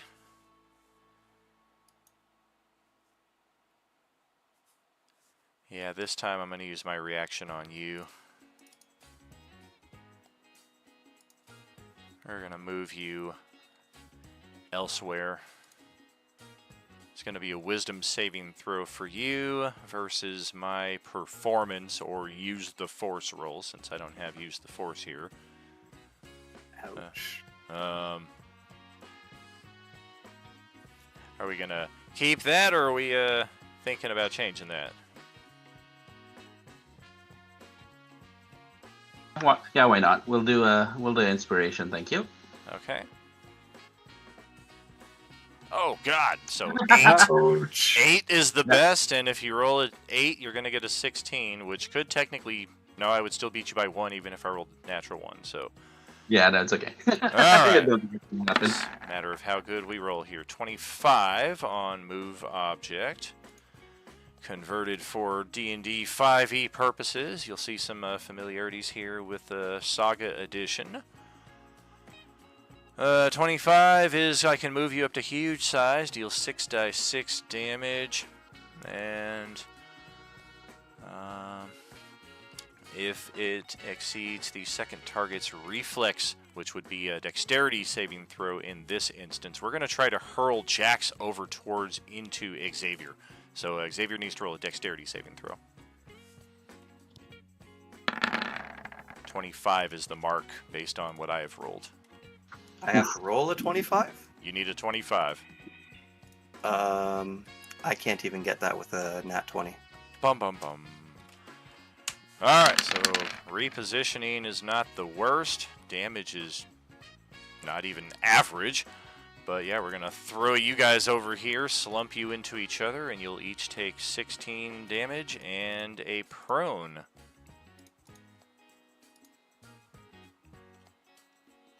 And then, technically that attack that Jax made is still going to hit, so we'll get that applied. Ouch! And that doesn't end Jax's turn, does it? No. Alrighty. So he'll spend 15 feet movement to get up, and then move 5, 10, 15, 20. I can't counterspell the move object, can't I? You cannot. We are not using magic. We are using the Force. Yeah. Let's see. Although we do have magic, because I tried to counterspell something earlier, so there is some. Alright, yeah. So, let's see. Can he have gone up in the square? He would get up in the square here, but then he's free to move out from there. Okay, yeah. So he would have moved here. So that's 15, 20 to get there. Mm-hmm. and that means Stoneheart has a attack of opportunity on him because he's moved out of Stoneheart. The guard, sorry. Oh no, Hilda, that's her last name. It's just all part of her token. Oh, well. Sorry about that. That's just a lowly bodyguard. He wishes he had a name. He's not cool enough. Oh, okay. Yeah, so if he's not taking the attack of opportunity, then Jax will then move back here. So 15, 20, 25 to get there. Yeah, we're going to hold on to it. Yeah, he's going to, he wants to do the flanking. So, yeah, so we're going to try one more time with the Stirring Dragon. And this time, I'm going to remember to say Green Flame Blade with this. All right. So... oh yes, let's get a concentration check on that Spirit Guardians right there, since I finally did damage you. Oh yeah, that's true. Okay, so it's with advantage because he's got. Let's just make sure that blade singing stuff. No. It's not blade singing. It's where is it? Warcaster. Oh, actually, no. Sorry, DC is 10.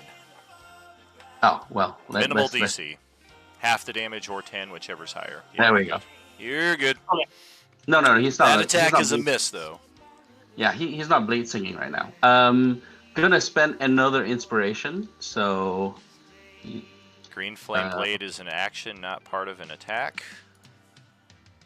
What? A lot of people get confused. Because he's an arcane, blade singer, he can do a cantrip as well as an attack as one of his multi-attack things. So they're telling you that he can't do Green Flame Blade because he already made an attack, which is incorrect. Yeah, I feel like we go through this every week, so maybe like 6 more sessions and everybody will be on the same page. Because I'm honestly, I don't know. I'm just taking everybody's word for it at this point. There's a lot of nuances of the system that I'm not aware of. You guys theory craft and number crunch a lot more than I do. Yeah. It's basically just extra attack can't be used with a cantrip unless you have a caveat like a Blade Singer. Right. Yeah. All right. So in this case, I'm going to spend an inspiration. Okay. So I'll roll again, right? Okay. Yeah. So wait, let me mark that inspiration down.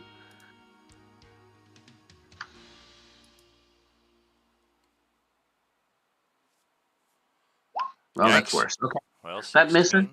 Yep. Okay. And then we're gonna do Polar Mastery for the bonus action. That will hit. All right. And enter. God, that's a lot of freaking damage for a bonus action. I know. Jesus. Just what Great Weapon Master will do for you.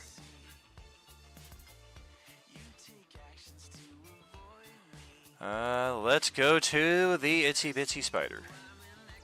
You should be able to clearly see that Levlar has been taken captive and bandaged up by these archers.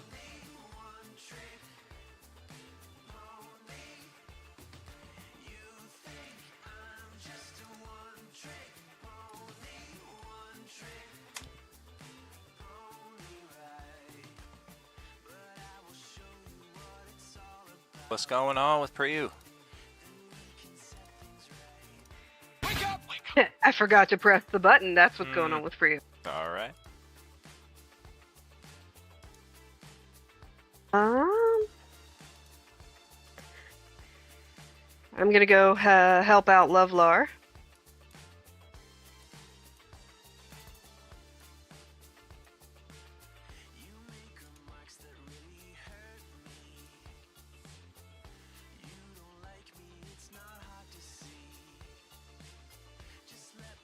Gotcha. Specialized extra attack.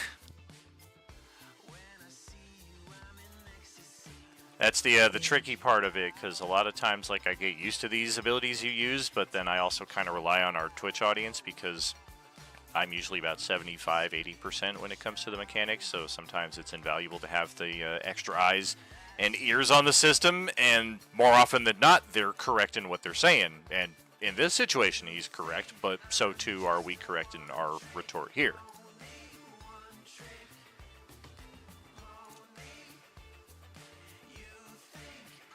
Yeah, it's a mountain of HP for that level of wizard, but he is rocking a mighty constitution. I think that's where most of his HP is coming from. Plus, I think he took that boon of health.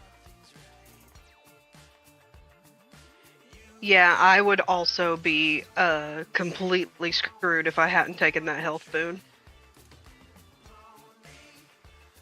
Oh boy! I'm going after the one with the smaller amount of health, by the way. Sure. But apparently it didn't really matter. That ain't gonna do us any favors. All right. Well, let's head back up. At the least, he has that flank. Granted, he's unconscious, but sure. Let's head up It'll here. count. The Conjurer Wizard is up, and yeah, I mean, we're pretty much backed up into the hall.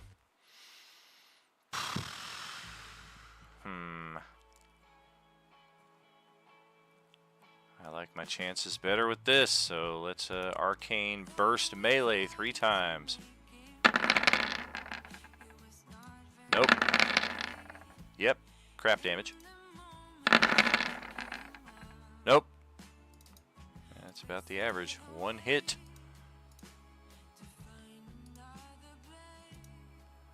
He just kind of stands there, like, puts his hands up like he's gonna frickin' box you or some shit.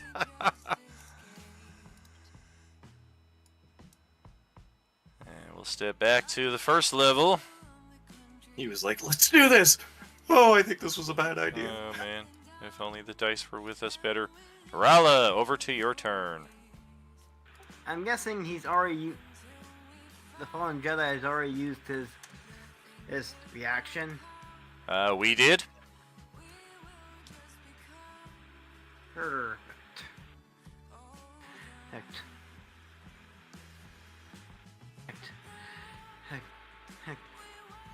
Yes.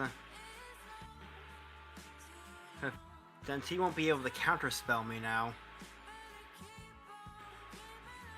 If I am correct.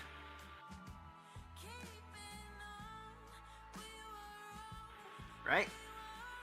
He shouldn't be able to, no. Okay. In that case... It tends to be a rarity for people to have more than one reaction, but we have seen it.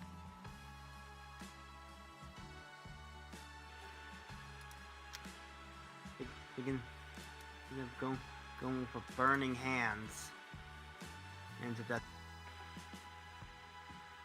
That's beautiful. Go ahead and hit Xavier with it. Right. Sorry. No, it's beautiful. No, it's Xavier's perfect. Go ahead and hit fire. Xavier Yeah, with it. means You can nothing. aim it so that you don't hit Hilda, hit me, hit those 2 guys, but don't hit any of the other party members. It's perfect. It's fine.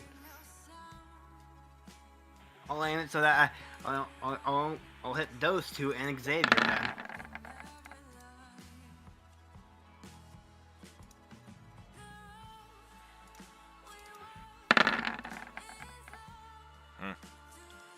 Nothing good there.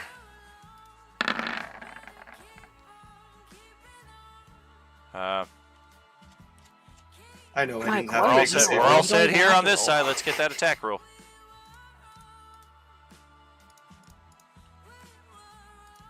See what kind of damage we're looking at. Yep, that's the effect. Should be an attack block built for it on the front of your character sheet in the attacks section near the top center.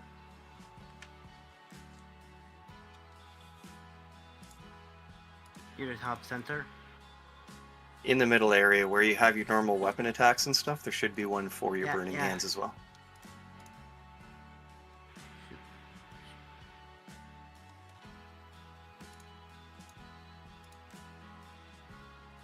Okay.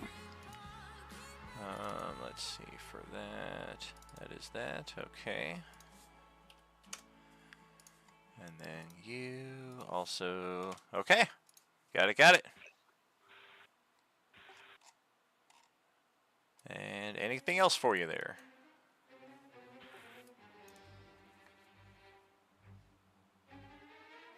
I'll stand back. Back here and end my turn. All right. let us begin another round. Bum bum bum bum. It's Ballard's turn. Go get him, Ballard. I'll just look at him, Appreciate laugh, you and just say, tracking those tokens there. I'll just look at him, laugh, and just say,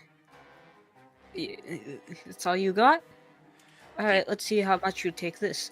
Oh, I got something here real quick. What? I knew it! I knew it! I freaking knew it was gonna be another freaking natural goddamn 20. I knew it!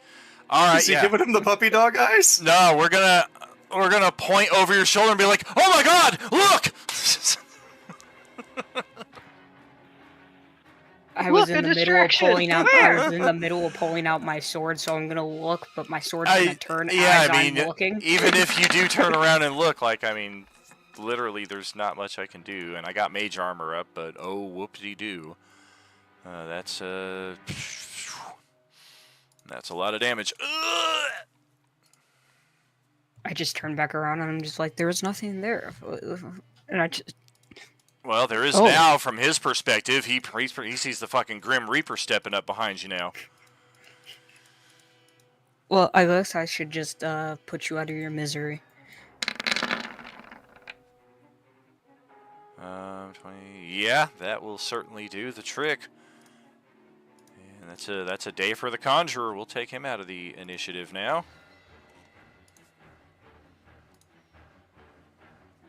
Alright, well, I'm gonna go back downstairs. Alright. Oh, it's right here. Okay. Yep. I have 140 movement. 20 so feet of movement for you to get there. I'm sure I could get down there. Yeah. Strolls downstairs, stabs one of the archers, grappling appendages the other. Is everybody okay here? Yep, okay. And walks away.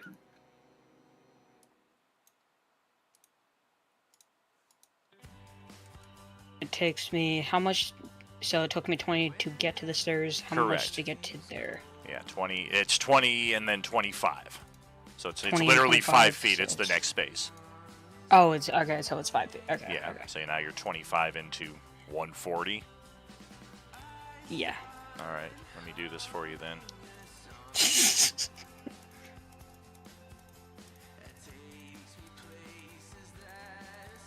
I'll do this the most efficient way so I can get you where you need to be without having to go through any stupid bullshit.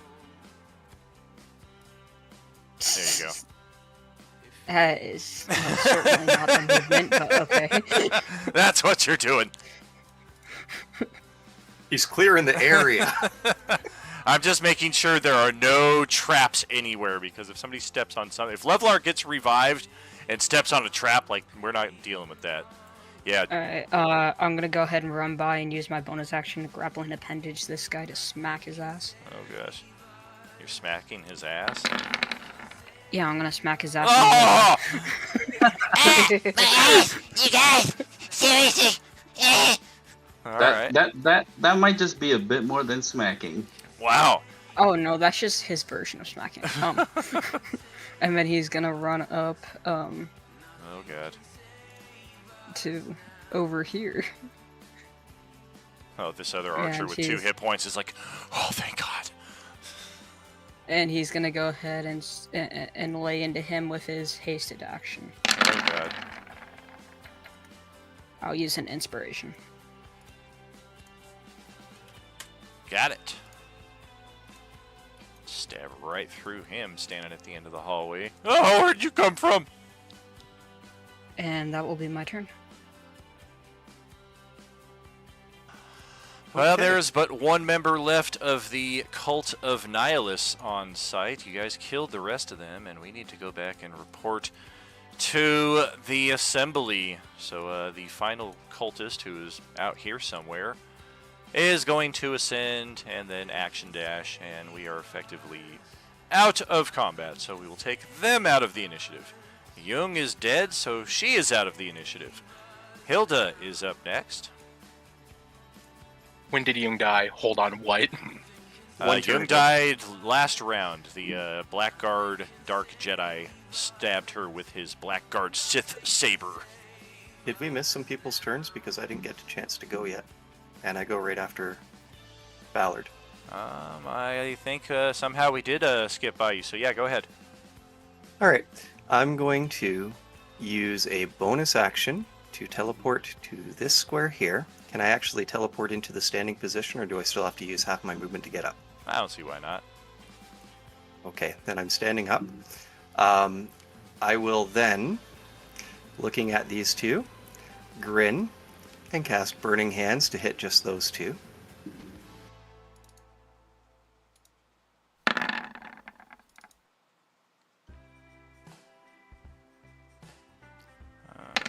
you are. And it is a DC 15 for it. You're using the static one, the boom, right? Okay. Yep. Alright. That's going to finish off the bodyguard. And that is going to hurt Brill right there as well. And then as my hasted action, I will do it again. Yes, yes. Do you have something that allows you to cast 2 leveled spells in the same turn? Hasted action does not supersede the normal rules in that respect, I don't think. Oh, well, if that's the case, I won't cast that. Instead, what I will do is I will use my hasted action to drink my superior potion of healing. Alrighty.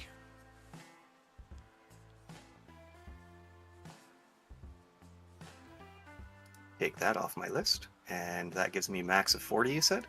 Yes. Superior is 40, yeah. That'll put me to max. Alrighty. End of turn. Let's go to Hilda's turn. I accidentally double-clicked again.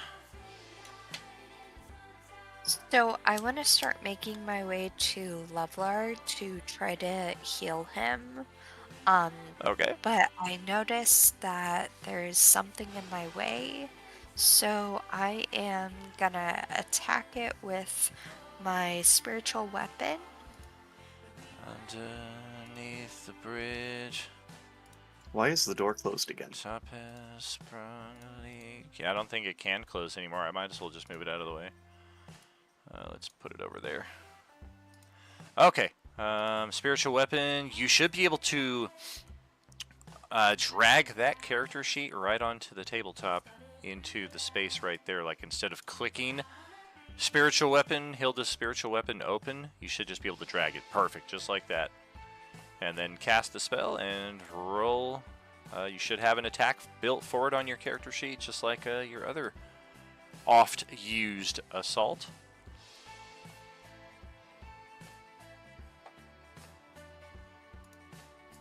Whoa. All the sounds. What you talking about? Yeah.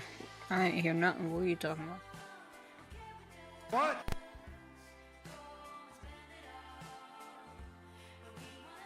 Hot. This place is magnificent. Remember to roll the actual word for spiritual weapon. Oh, sorry. Yeah, about click that. the left side, not the right side.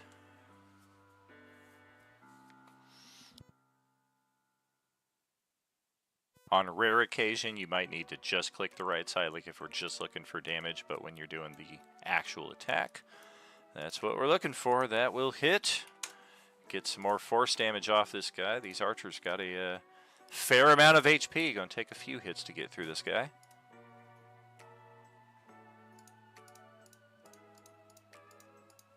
And that's just your bonus action to do a spiritual weapon. So, I mean, if you wanted to like step here and attack with your Warhammer as well, you do have the angle to do it, and you get a flank with Ballard blocking him in the hallway there. I can do that then. Okay.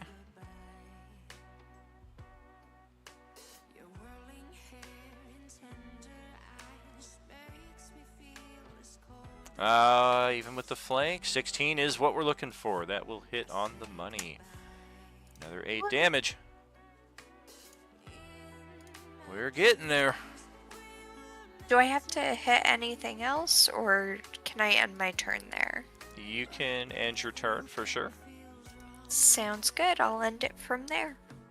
Alright, let's pass it to Lovelar. He is unconscious and stabilized. I'm going to give you a die 20 each round, though. If you get lucky and roll that natural 20, you will just recover by yourself. Dope, dope, dope. There's no penalty, though, if you roll a natural 1. You won't, like, regress. Your wounds won't reopen or something like that. Up, you're inching closer. You got a 10 last round, a 15 this round. Hopefully that means a natural 20 next round. Okay, and I've got one archer left here who has this giant spider thing trying to bite me. Hey, what the hell? I mean, I am at 2 of 75 hit points right now, so my cognitive facilities might not be all here right now. Or they might be. I will take my attacks on you without provoking the attacks of opportunity, but these will be at disadvantage.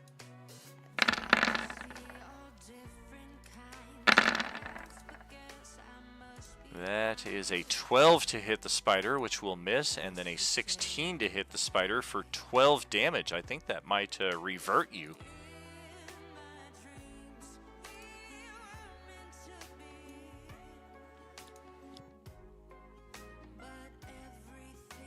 If I understand the druid rules correctly, we just killed the spider and revealed the true Priyu there. Yeah, for Druid Wild Shape, she takes accent damage if so there is one more extra damage. Yeah, there's one extra point of damage. But she reverts back to her normal health. Yeah. That could be almost more scary for the actual archer. Sure, yeah, if we don't know. Goes from a little Labrador-sized spider into a giant snake woman. Yeah, if we're not familiar with God. It's like that scene from the Little Mermaid where Ursula's tentacles are like pouring out of the dress, kind of thing. Yeah. Hello, little one. Alright, so you take 1 point of real damage from all of that, but otherwise that will do it for our archer. We've got one more right here. Alright. Rock, hard place, me. And, Ballard's sword of fiery FU is still sticking in my fucking abdomen, so I'm just going to shoot you twice at point blank. Or try to. I do still have one of these. He's most likely going to miss at point blank. I got one of these left, though. Or I got 2 of them left, actually, so we'll put it on that 19. And it's 25 to hit. For a whole 5 piercing, which you can knock down to 2. 5. Yeah, you get to knock it down to 2 whole points of damage as you're pretty sure you see a little trickle of yellow going down his leg and pulling around his foot. And okay, we're going back to him. This is probably his last round unless you guys have other intentions for him. So let's go all out. Let's burn another one of these. Knock his ass out. No. Let's burn our second, and we'll mark used to ensure that there is no further use of this. And we're going to take 6 stabby stabs with the Sith Saber at the most troublesome individual that I have had the misfortune of meeting in quite some time. It wasn't the guy who somehow resisted. Because it wasn't the guy who resisted 2 of your move objects somehow? It would have been, but I haven't seen you in a while. For all I know, one of the other guys took care of you, and I'm just thankful for that. But wandering into here didn't do me any favors, because now I got 4 people attacking me. 5 when Yug was here. And Spirit Guardians. And Spirit Guardians. Jeez Louise. Oops, that's not correct. Add 3 to this. Why didn't you know it? Another fucking natural 20 wasted on something that I did not need it. So I'll take 9 damage. There's been a lot of those lately. Yeah. 3 of them on useless, just example narrative die rolls. They're like, guys, this is what I can do. Natural 20. Person. He's very good at those things. Yes, he is. He's the most lucky, unlucky person today. Very, very much so. Okay, so let's take... So he's gonna attack Rala, the biggest threat here. Got it. Yes. First attack on Xavier is a 15. That will miss. I will spend a 3rd force point and probably get a 3. Hey, a 6. All right, well that turns that into a 21 to hit. So that hits me, and that will activate my Shining Soul. Okay. So he needs to make a Charisma saving throw or be blinded until the end of my next turn. Okay. Let's see here.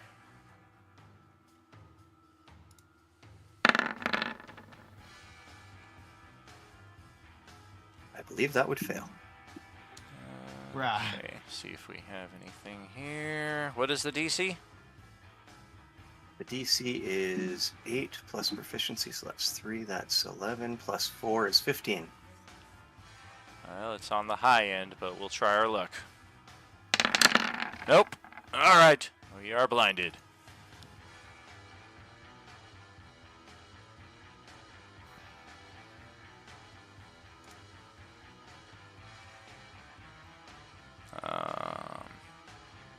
I'm not even going to fuck with the second attack. I'm natural 20 and you.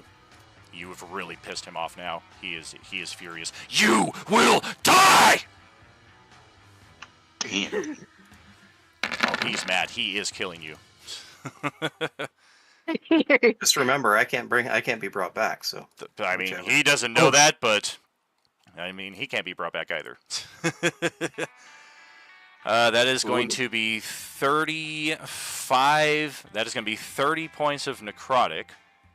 And that is going to be 21 points of radiant. So 51 damage in total off that crit.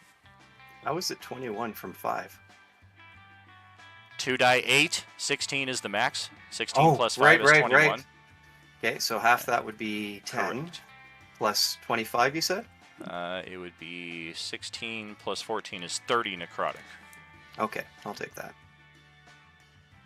And that's our last destiny point. And then we've got 4 more attacks at disadvantage, plus maybe a force point might help out, but we'll see. Not on that. Not on the... Yeah, we'll try on that one. That's a 25 armor class. 10 radiant, 9 necrotic.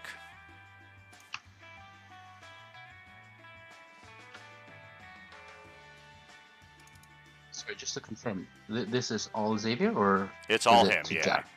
it's Okay. all Xavier. Yeah. Okay. I believe that's 1, 2, 3, 4, 5 attacks. Final attack.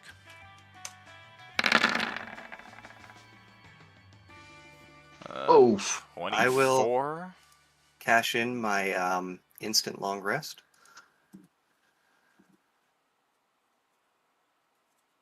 That will take an action. Oh, I didn't. That is get not to a. action. That is not a. While I'm in the middle of killing you, you just all of a sudden. Oh. I didn't think it said anything about action or anything. It was just an instant. All right, so half of the 8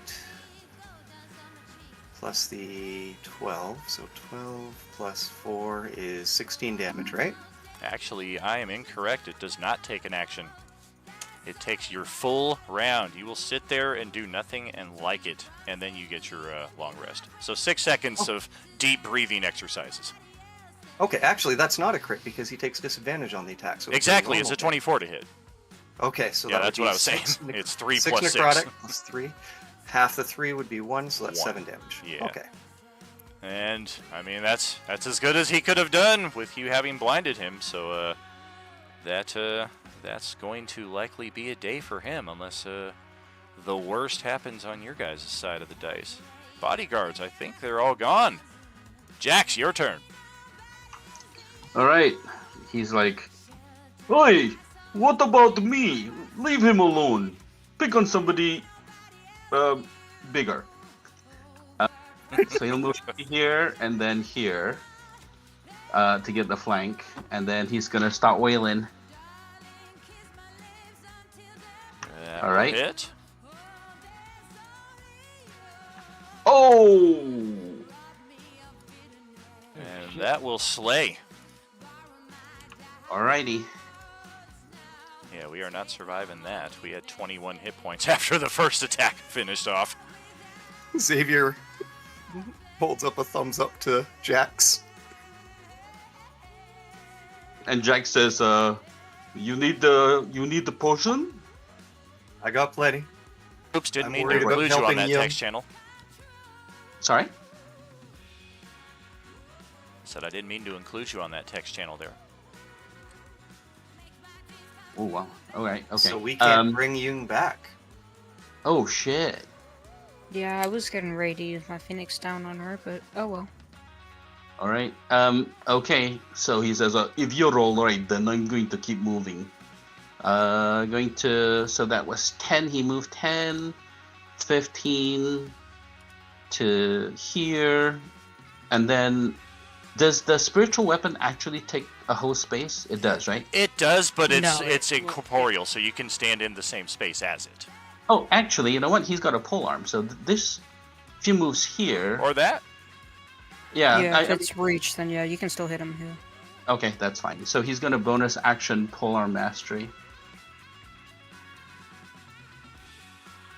Oh, yeah, we're not surviving that one either. 16 AC, 13 hit points left.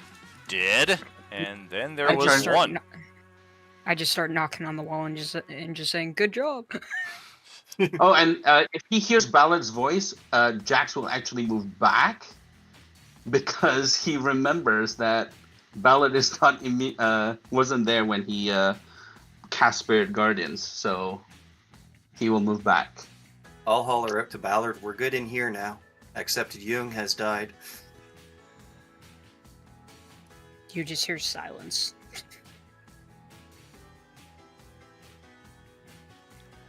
Priyu is pretty sure she sees this guy go over his options in his mind, and she's pretty sure he's contemplating blending in with all the bodies, if not for the fact that you were standing right next to him. Right. They'll never notice me. I have 2 hit points. I'm missing half of my leg. I can just lay down and they'll just leave. Exactly. But I'm close enough to death already. I got Giant Snake Lady who's probably pissed at me for shooting her friend Levlar here. I am indeed. I was just looking through my spells now that I am, no longer a spider confined to one action. You know what's funny? I do have the Feign Death spell, so we could both do it, That would be funny. He lays down and plays dead, so you lay down and play dead with him. Yeah. Poison spray. Alright, con save, I believe. Yep. My con is nothing. Waiting. What the fuck? I put roll 1 die 20, not roll 11 die 230. What did... That's one heck of a save. Man, that is a fat finger. Yeah, that's an impressive save. Yeah, with the way I've been rolling tonight, I ought to give those frickin' dice to Bauchi as well. That is a failed save. So we're going to take all of that poison, which is 5 times our current hit point value, and we will perish in a cloud of nasty, poisonous gas. Poor guy. Get a little Grievous sound effect right here. And then... Right, there you go. I am just trying to look for anything I have that could be helpful to Bauchi in any way. It looks like these guys actually bandaged him up. He is fully stable. He probably just needs some rest, and of course some restorative magic or potion would be of great help. Yeah, that's what I was looking for. But as a matter of fact, that was the last foe on the board. Until you guys find out where Count Strahd von Zarovich is. We do know that he's here somewhere. Of course, we know that out of game. In game, it'll be quite a joy when you guys encounter him. But right now, we can finally close out our long-standing 4 or 5 session long initiative. Well done. I was gonna say that fight lasted like 2 months, man. I mean, this is a 5-level keep, and you guys had to fight through like 60 zombies, and there were zombies fighting soldiers, and warforged, and wizards. Like, we had combat going on all over the place here, but Tonight we finally got Yeah, it that was done. that was fun. That was intense. Well played. Ralla's gonna go over to Yuge's body. Thank you all. And just place her hand and place Yuge's hands in her body to make her body more peaceful. May you rest in peace, young. So we don't know that she can't be raised yet, correct? Correct. Yeah, that was absolutely an accidental click. I thought I had another ability for him, and I accidentally clicked that. Xavier is going to call to Ballard for one of the scrolls. Quick reminder as well, some of your characters, I think half the party, are aware of the presence of Chini Butini, our party merchant here. The Jawa will be more than happy to service your needs, especially since you've cleared the entire site, and he can be found here on location in the southern courtyard. Hold on to your tokens for a second, or you're going to teleport here. Way down over to here in the southern area. So if anybody there's a couple of things there's a couple of things we need to do first, right? Or maybe not. But we were here to find somebody. There's supposedly an ally here. Maybe it was him. Yeah, and it could be him. I mean, but there is one floor. There is one floor we haven't explored yet, right? Very true. Oh yeah, we should go to that floor, but first, yeah, I'll hand you that the scroll, Xavier. So Xavier will try to use the Revivify on Jung. That has no effect. And the map is... Xavier looks a little panicked. You can kind of see like tears smoldering down his face and stuff like that. And he's like, I need another one. It didn't work. I need another. And just Xavier, she's gone. I just kind of give you like the straightening slap and hold your shoulders and just look at you and just shake my head. Can I Arcana to just confirm that the magic actually worked and there was something else going on though? You can. Oh, and where the hell are we? He'll say top level. Oh, nice. The top level. Okay. Before we go up, Xavier is going to, decapitate this body with his sword, and then he's going to pick up that lightsaber that he used on her. What and put is it onto your his belt. alignment? Neutral. Roll True neutral. a charisma saving throw. That's why I didn't touch it.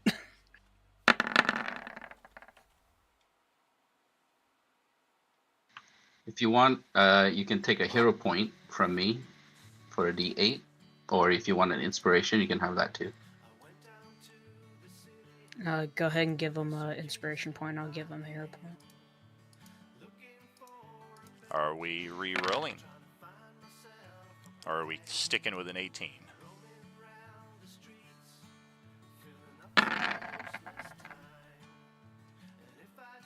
So it's a 22. All right.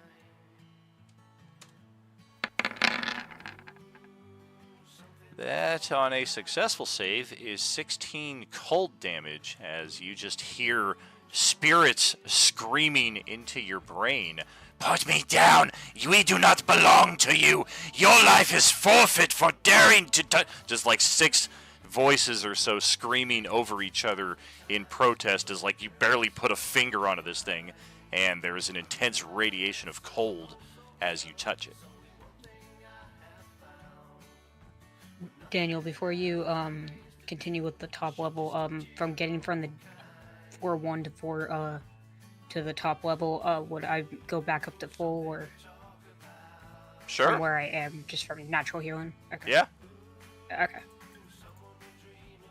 And Chini Butini would absolutely provide at least a potion of healing for Lovlar, so we can get 10 hit points to him, so that he's at least able to be conscious and present during this scene. Right. And then Priyu and Lovlar Good deal. are That's exactly what I was hoping for. Yeah, and then Priyu and Lovlar are probably just like a couple minutes behind the rest of you making your way up here. And actually, as it turns out, this is not the top level. These are the stairs that got you here. And there's another half stairwell leading up even higher. Of course there is. I have a real quick question. I can't... Did Lovlar see Jung's body? when traveling up? Probably. Cool. Yeah, Okay, just wanted to know that. Just wanted to know that. Actually, reverse what I said. The half stairwell dead ends up on this level, but there is a spiral staircase leading further up from there. So this is the one that will lead you. opposite direction. Yeah. What is this? I'm going to use one Whatever of my it is, it's in a supreme cage. potions. I'm going to use one of my supreme potions to as a bonus or as an action, I guess, Sure. while we're going up the stairs. Fair. That's 60 hit points, right? Can I get closer to investigate? Supreme is this? 60. Superior is 40. Supreme is 60 if you use your full action. Okay, thank you. Mm-hmm. Yeah, this thing just kind of slowly chitters along the floor. It is seemingly trapped inside of a very tiny cage that you likely have to zoom the map in very close to even begin to see. You can kind of see the bars in between these spaces, but with the gloom and the fog, it's kind of hard to make that out. But that's why this thing is trapped in the corner. Somebody locked it in a cage. With everything so gray, I can't see anything. So, Just to double check, then it looks like a little spider, right? Sure does. Yeah, looks like a little Yeah. mechanical spider with a I'm little gonna syringe sticking out the front of it. I'm going to see whether or not my spider can speak to it.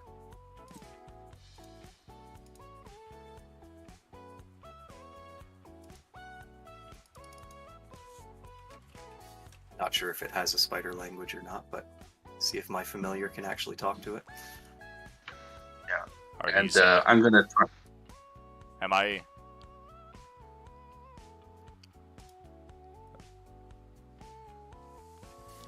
Are you there, Daniel? I'm just noticing there's a second rollout right there.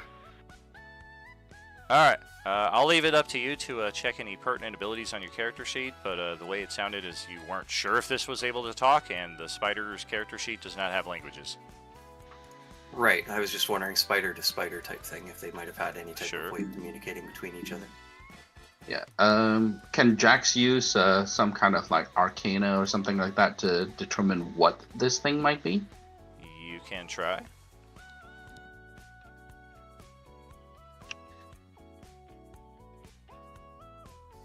I'll give Arcana a try too, if you don't mind. Very well.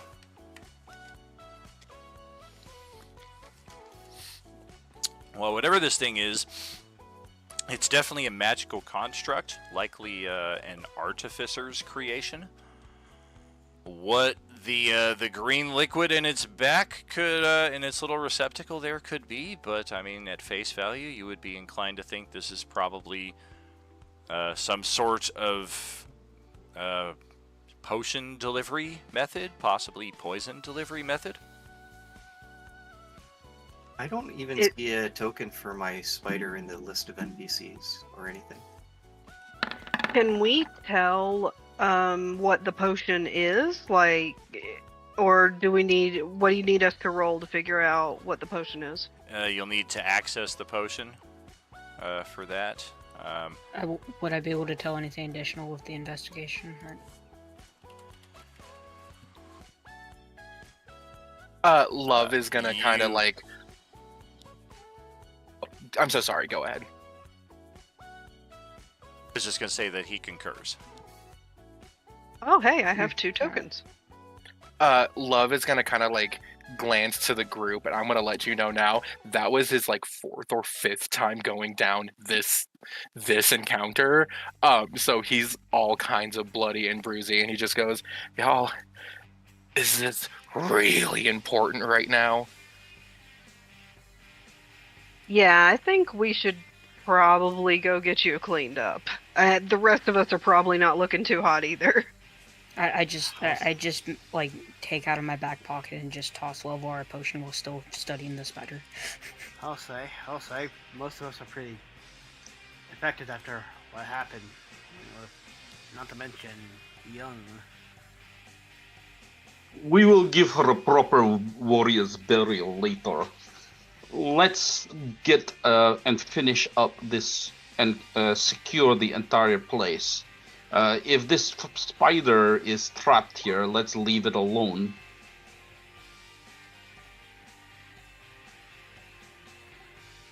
Is it looking aggressive towards us? Let's get out of here. Doesn't really seem to have any discernible emotion to it. It's just kind of there and slowly walking around inside of its cage. You think it's looking up at you. It's got like a little green gem of possibly an eye.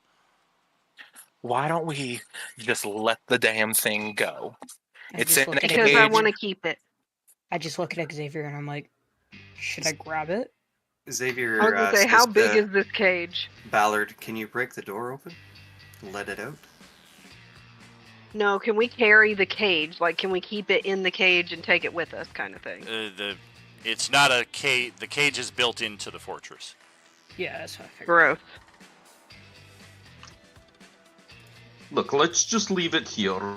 We can come back for it later. I want to make sure the keep is cleared. No, it could be. Well, you can go do that if you really want, but this could potentially be a friend or an ally, someone who could be useful. Oh, okay. I will go upstairs. If there's anything, I will call. I'll come up if you need it. I'll come up with you, Jax. Well, thank you.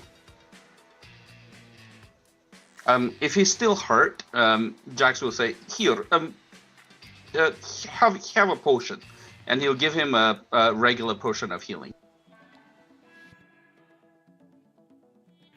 Give who? Rala. Oh, sure. How much is potion of healing again? I think it's 10 for the normal ones. For standard one, that's going to give you 10 hit points back. Yeah, standard action either. 10 hit points? Correct. Yep.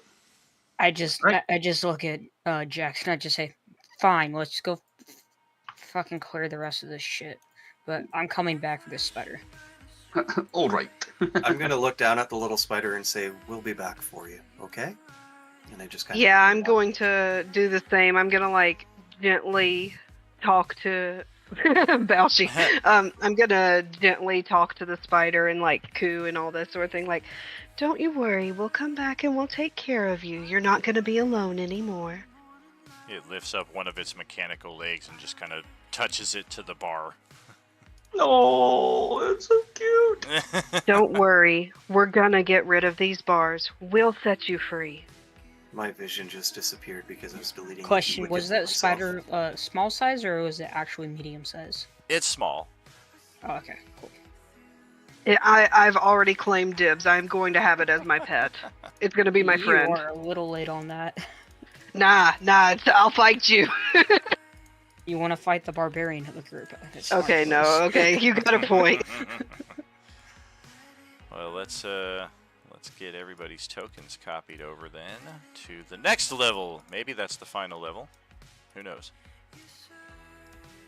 I don't know why it's not deleting my other tokens, but it's just duplicating and then it deleted my vision. Xavier has found the rare power called duplication. He is multi-man. Yeah, I was having multiple of my token too, where oh man, everyone has like multiples. And who is this?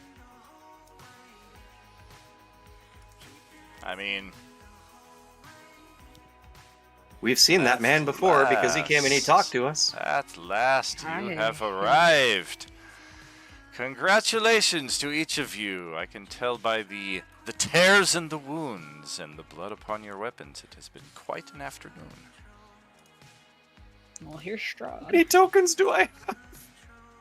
Just reload your page. I have the same exact problem. If you just do a page reload, it usually, yeah, I'm only seeing one.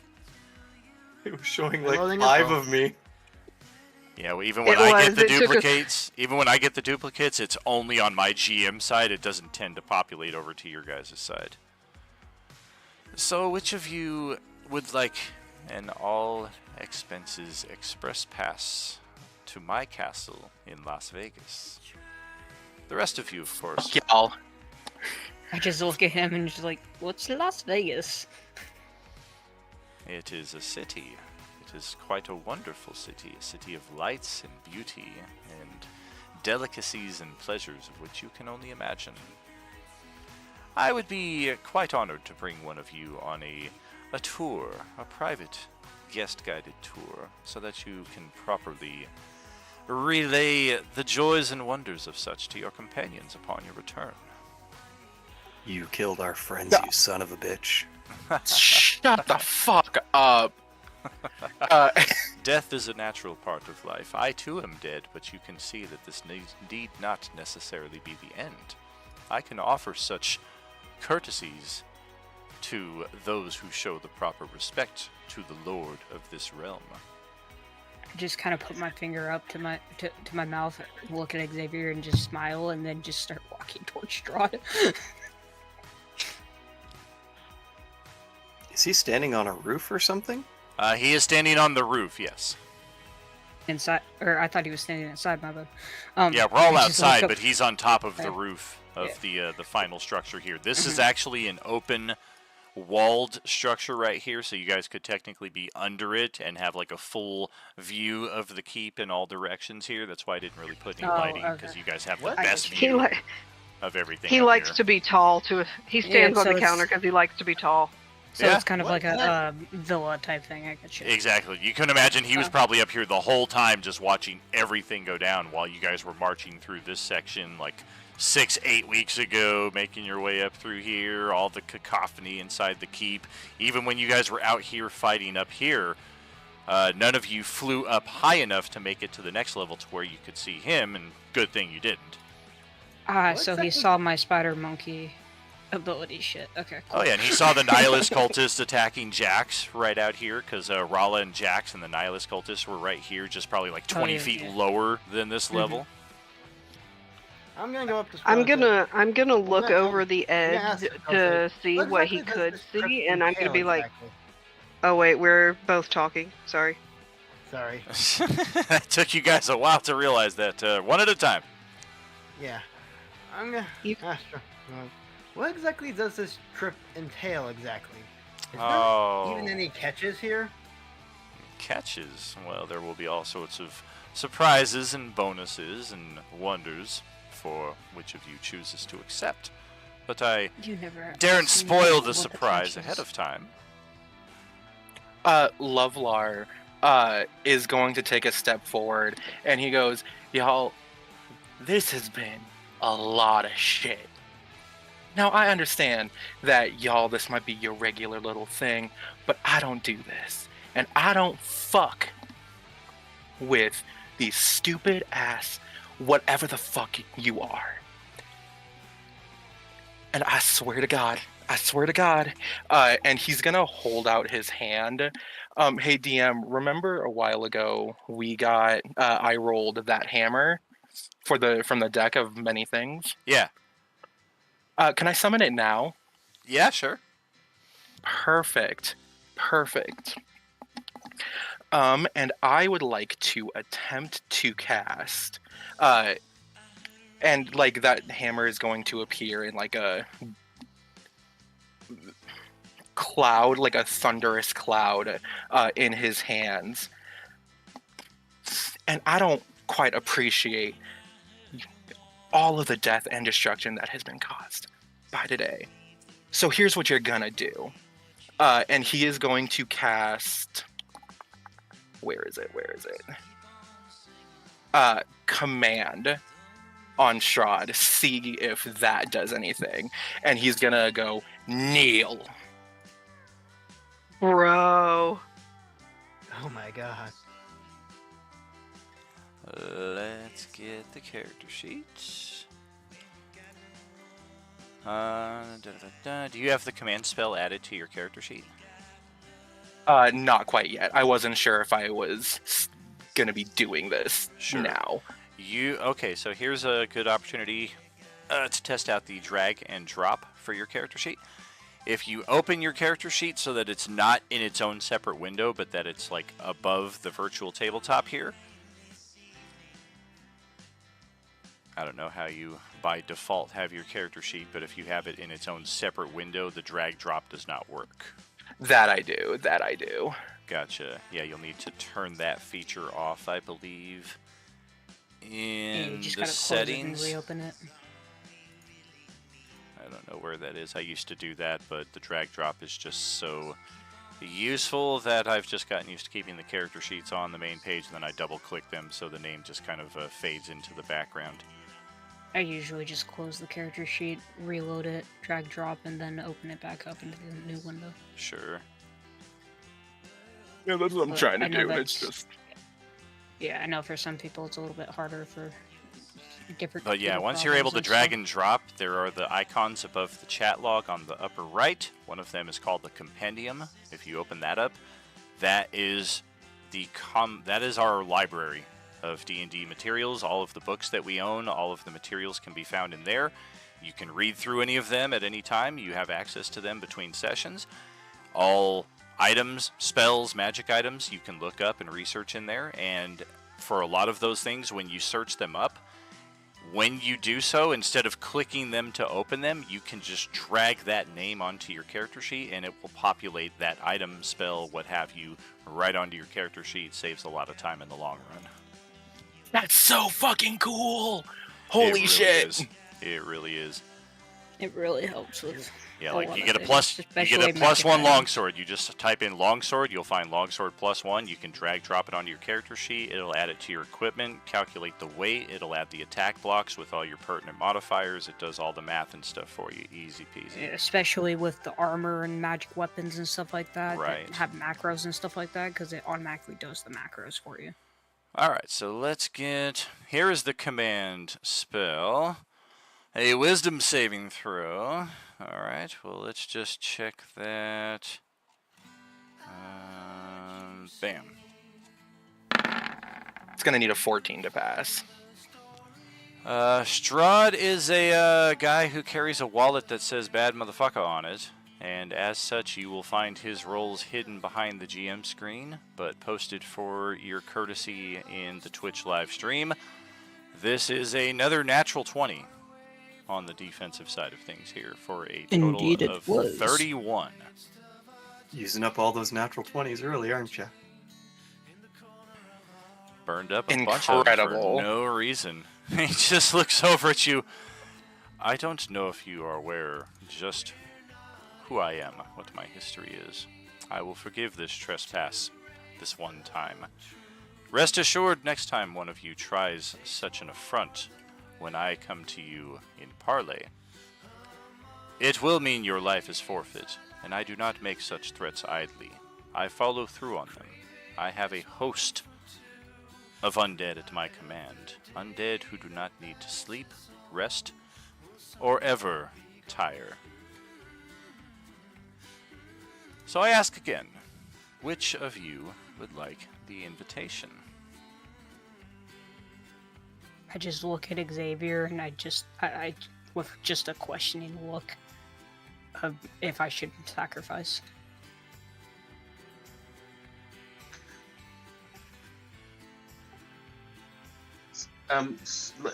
Just a quick question, right? Just to refresh my player's memory. Uh-huh.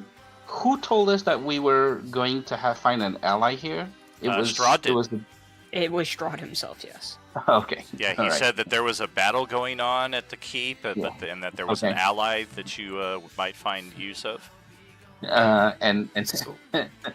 So Jax will say, so you are saying that you are the ally that we are to look for. Is that correct? Perhaps in a manner of speaking. Our relationship is still strained, is still tested. I will not deny this. I will not speak falsities in your face and make as if I am truly your friend. I would like to be. I would like us all on the same page. You are all quite capable, quite powerful, and would be quite useful. And find use yourself in the plans that we have ahead. But such secrets, such privacies, are only for those for whom have my implicit trust. I would like to extend that olive branch now, as I am doing, and take one of you with me. The ally that I spoke of is the creature in the room below us. Quite an interesting little construct. The soldiers who took this fortress in my name did not quite know what to do with it. And the undead that assaulted this place shortly after their occupation ensured that this creature was more or less forgotten until you discovered it moments ago. So yeah, Ballard, when you look over at Xavier, you know how he has like charcoal-looking skin and there's the orange cracks throughout it? There is literal smoke coming out of those cracks and maybe the occasional little flame popping up out of it too. Other than that, he has a no expression on his face at the moment. Is there an entrance? He said in the building below him. Is he referring to this or the floor below The stairs this? that you guys just came up from, so basically right back down here. Gotcha. Yeah, underneath this little rooftop that he's under is really nothing of interest. What are your intentions? As I said, Like an opening of the eyes. I wish to show you. No, I would like to understand your end goal here. You'll have to forgive me, but your people were attacking us as well. So, I would like to understand what your end goal is. The end goal is an end certainty. The undead will rule this galaxy. It is a certainty. Those of you who rely on oxygen and warm blood to survive, your days are numbered. They do not have to be permanently numbered, however. As I said, I find an interest in your group, a respect of sorts. I do not wish you to be eradicated, removed from the playing field. I wish you to consider other avenues beyond that which you have grown accustomed to, simply as a matter of, it is how I survive. I have drawn breath for so many years, it is all I know, and it is what I will cling to until my dying day. Such a view is so short-sighted. I mean, how old is the oldest among you even? 100? 150? If I knew how old I was, that would have been the even funny that, part. I look at the lot of you, I would guess the oldest of you to maybe be, and he kind of looks over at the dwarf, 75, 80? She's just kind of eyeing him up and keeping quiet because she's very judgmental and she's unsure whether she can trust this guy or not. Of course. But I kind of kick a random rock on the boat and just mutter to myself, I'm 40. I provide the wisdom that comes with over 1,000 years of existence, perspectives and ways of existence that you have never even contemplated. Surely this access to knowledge alone piques your curiosity enough to take a short voyage. If not, this needn't be a battle to the death. I am fully aware of your exhaustion at this state of the game. I wish no quarrel with any of you right now. As I said, I've already laid out the path ahead, and you are welcome to join me in Las Vegas if and when you make the trip. But if you would like a glimpse ahead right now, this is what I offer. Looking at this man, can we tell that he is a vampire? Obviously. Okay, Xavier looks at him and goes, if everyone's fate is to turn into an undead, what would you feed off of?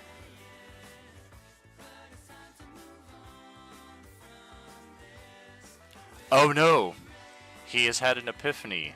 The entire plot of our 10,000-year grand design has been unraveled by the mortal thoughts of a 25-year-old. Oh dear, whatever shall we do with no fresh sentience to feed up? You think we have not considered this?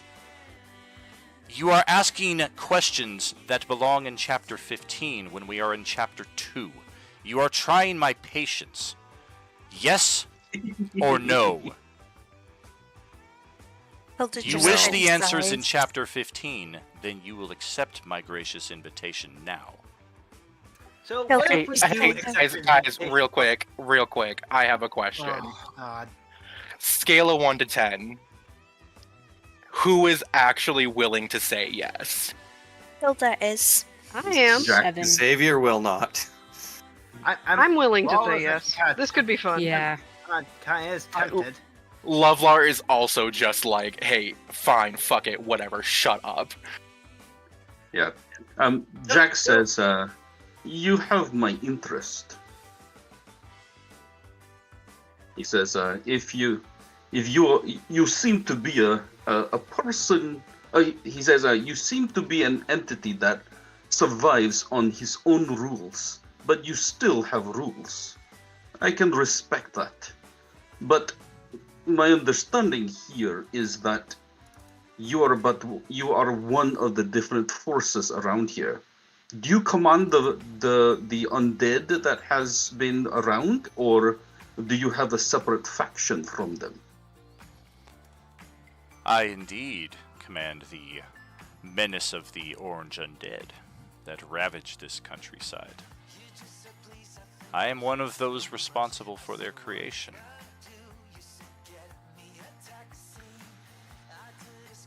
I see. Now, do you serve or do Why? you command? Do you have a higher power that you go to?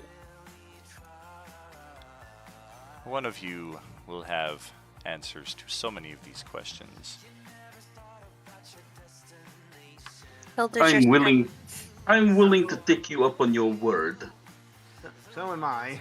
It seems as if there are a few of you in agreement. I only need but one.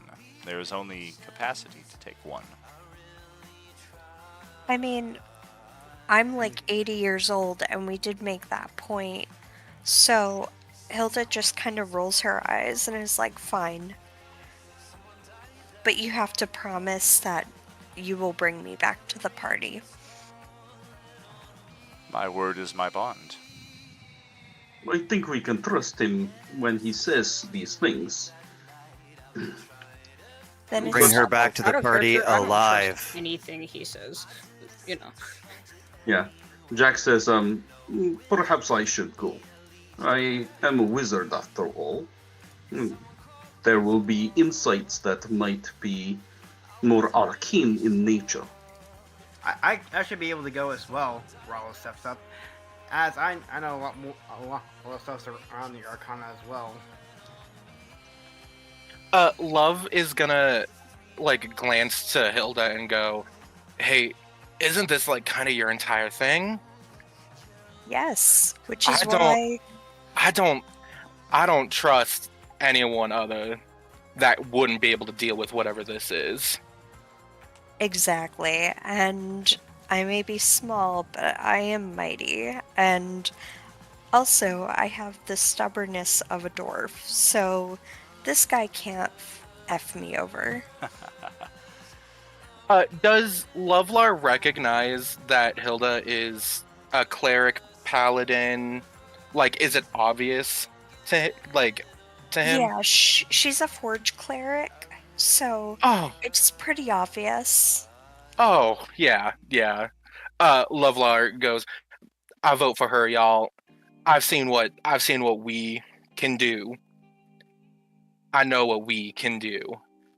She's gonna fend anyone there better than you. I feel so bad. I feel like I'm taking over something when I shouldn't. Hey, it's a plot moment. Somebody's gonna get it. Everybody who wants to get their name in the hat should certainly do so. Check this out. We got a raid from Tiefling Live here in our closing moments here on the stream. Thank you kindly, friends. Are you with us?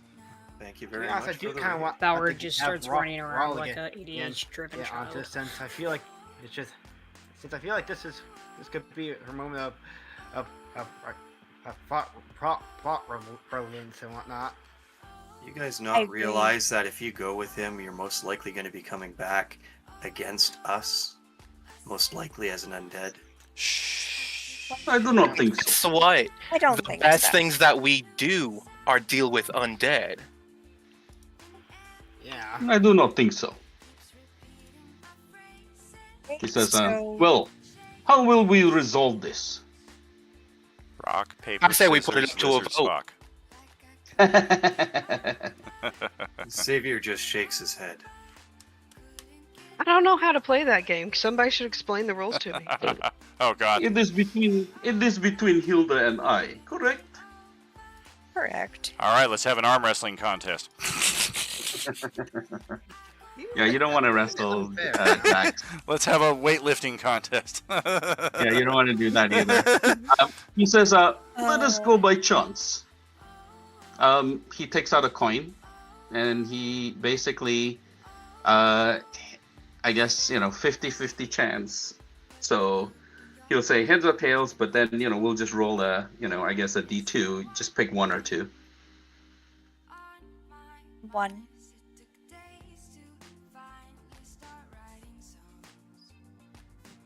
One it Well, is. there you go.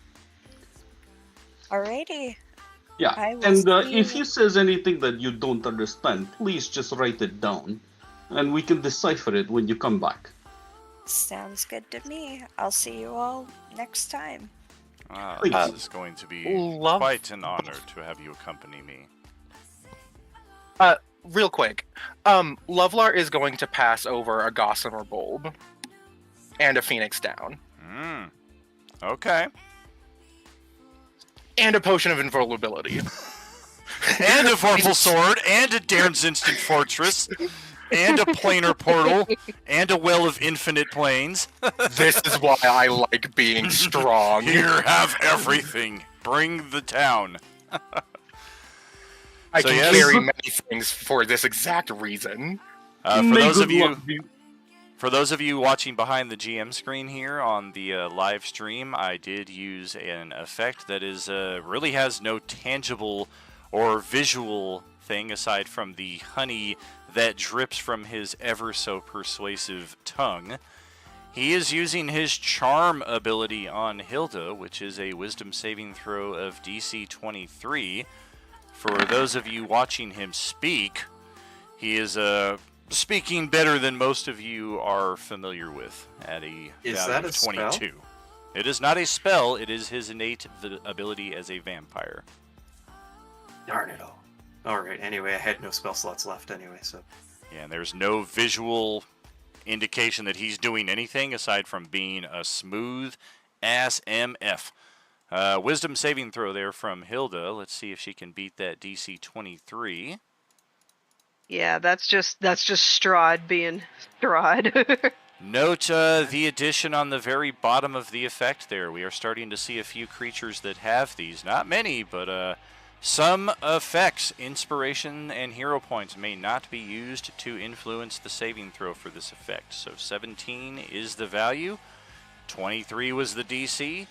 You are now charmed by Strahd. These are the pertinent effects here for our viewing. He is a trusted friend to be heeded and protected. You are not under his control, but you will take his requests and actions in the most favorable way, and you will let him bite you. Every time he or his companions do anything harmful to you, you get an extra saving throw. Probably not likely to happen. Ending the effect on yourself on a success, otherwise the effect lasts for 24 hours or until Strahd is destroyed, is on a different plane of existence than the target, or takes a bonus action to end the effect. So as you lean in and he just kind of throws his magnificent, eloquent vampire cloak around the two of you, and he looks at all of the assembled party, you should get rest. It will be needed for the trip ahead. Continue west into the ruins of Artesia. You will find the obvious path from there. We shall catch up with you shortly. And they vanish. Xavier's gonna storm down the stairs. He's muttering something about, I can't believe any of you even considered going with him. Devout will follow you. He chuckles, he says, he could have just taken one of us. I thought it would be better for us to volunteer. But, be that as it may, it is what it is, happened to now. let us go and free our new ally, and I will ensure that we get all the supplies that we need. And I wish to bring the body back, our allies' bodies back for a proper burial. Xavier nods to that. I'm taking that kind of son of like a just, bitch's like, head with us. Break the fucking cage door. Yeah, breaking the cage it's not the easiest thing, but at the level of experience we are with the capabilities in our command, it is not entirely difficult either. This spider here, for any of you who've been noticing our other tables, they are all getting mascots. Our Tuesday table got a sentient shrub that can basically be used to provide disadvantage on attacks against people as long as they're kind of like hiding in the space with the shrub. We have had I don't know if our other table found theirs yet, so I don't know if I want to spoil this just yet. Let me double check. Oh, this is a lot of tokens. This might take a minute to load up. But for our ally right here, I mean, you guys are free to name it whatever you want, but I was just kind of earmarking Potion Spider. This ally, if you choose to bring it along, that is the caveat. As we kind of talked about during our downtime event, we have a lot of NPCs with each table, intentionally so, because we need people to stay behind at our home base and defend it in the event that things happen between sessions. And for our characters, you are free to bring one NPC along with you at any given time. We recently chose to bring Jung, who unfortunately just got slain in this most recent adventure. We do now have access to our party mascot, which you guys are free to fill up its receptacle with any potion that you have in your inventory, and it will not cost you the actions in combat. It has its own movement speed, it has its own actions, so it is going to be able to pass these equipment or these potions between the party without you guys having to facilitate that. So that is the bonus of the Potion Spider. Oh, nice. How big is it? It's small sized. Xavier will hold out its hand when it comes out of the cage and like offer it to come up and chill on his other shoulder with his spider. The number of times that various characters have gone down, this is a game changer. Quick question: does it hold only like one potion, or does one it hold, potion at a time? Like multiple? Okay, I was Correct. gonna wonder if it could hold like multiple charges of the same potion or something. Yeah, the other table that is due to get their party mascot is the Swan Crew, our opposites here on Sunday morning. They're very close to it. They have not yet gotten theirs yet, so you are actually the second table to get your mascot. I've got the other three lined up for our other three tables, just have not yet gotten to that point in the story where I've put them in.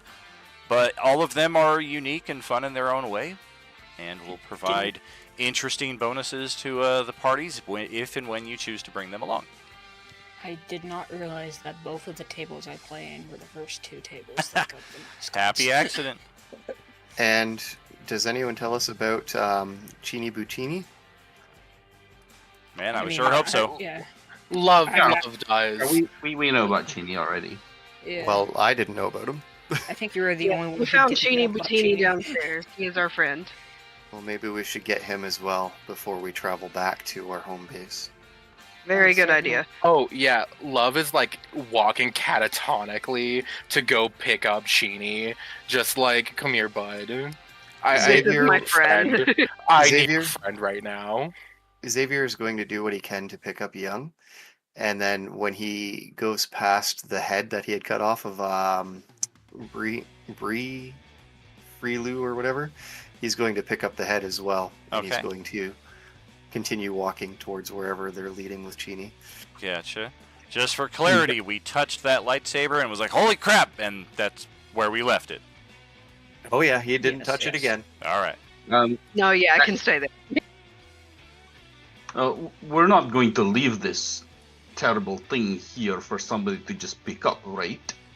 I just look Destroy at it if you Jax and I'm can. like, you really want to touch it? No, Can we but attack it? let's see what happens if we use. Yeah, he's gonna try and. Ah, you know what it is? I think he's gonna try and dig a hole somewhere and just bury the damn thing because he just doesn't want people to easily find this thing. I have a still question gotta for you. How are transport you it gonna from put here it to in the there. hole? Yeah. Because he's gonna try using Mage Hand to do that and see what happens. All right. Xavier saw what happened last time he touched an artifact with Mage Hand. Oh yeah, he doesn't know what might happen. Oh, actually, you know what? He's got Arcana. Can he guess what might happen? You pay based on your roll.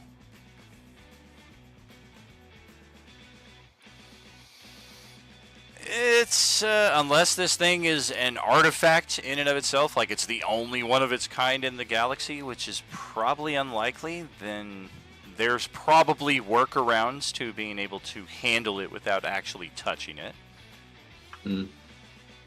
Yeah, I mean, like worst case, he can Mage Hand a branch or like dagger of some sort, and then use that to push the thing into the hole and then bury it.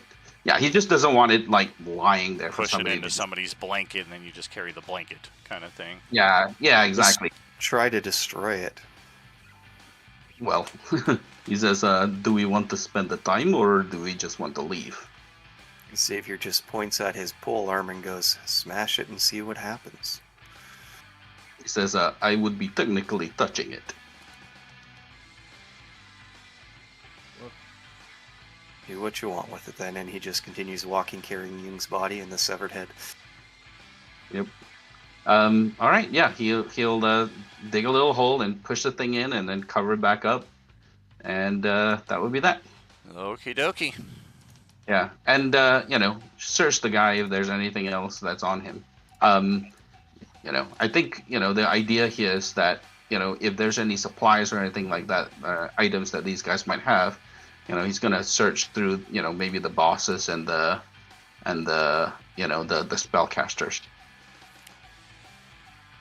Yeah, we're gonna be here for a long while, and once with all of what we're talking about getting into here, it's gonna take us a while to find the bodies of the spellcasters. Not saying that we can't do it, just that we should probably kind of put a pin in that here, and that should be what we kind of go through over the downtime for the next 2 weeks as we get prepared for our 4-year stream anniversary.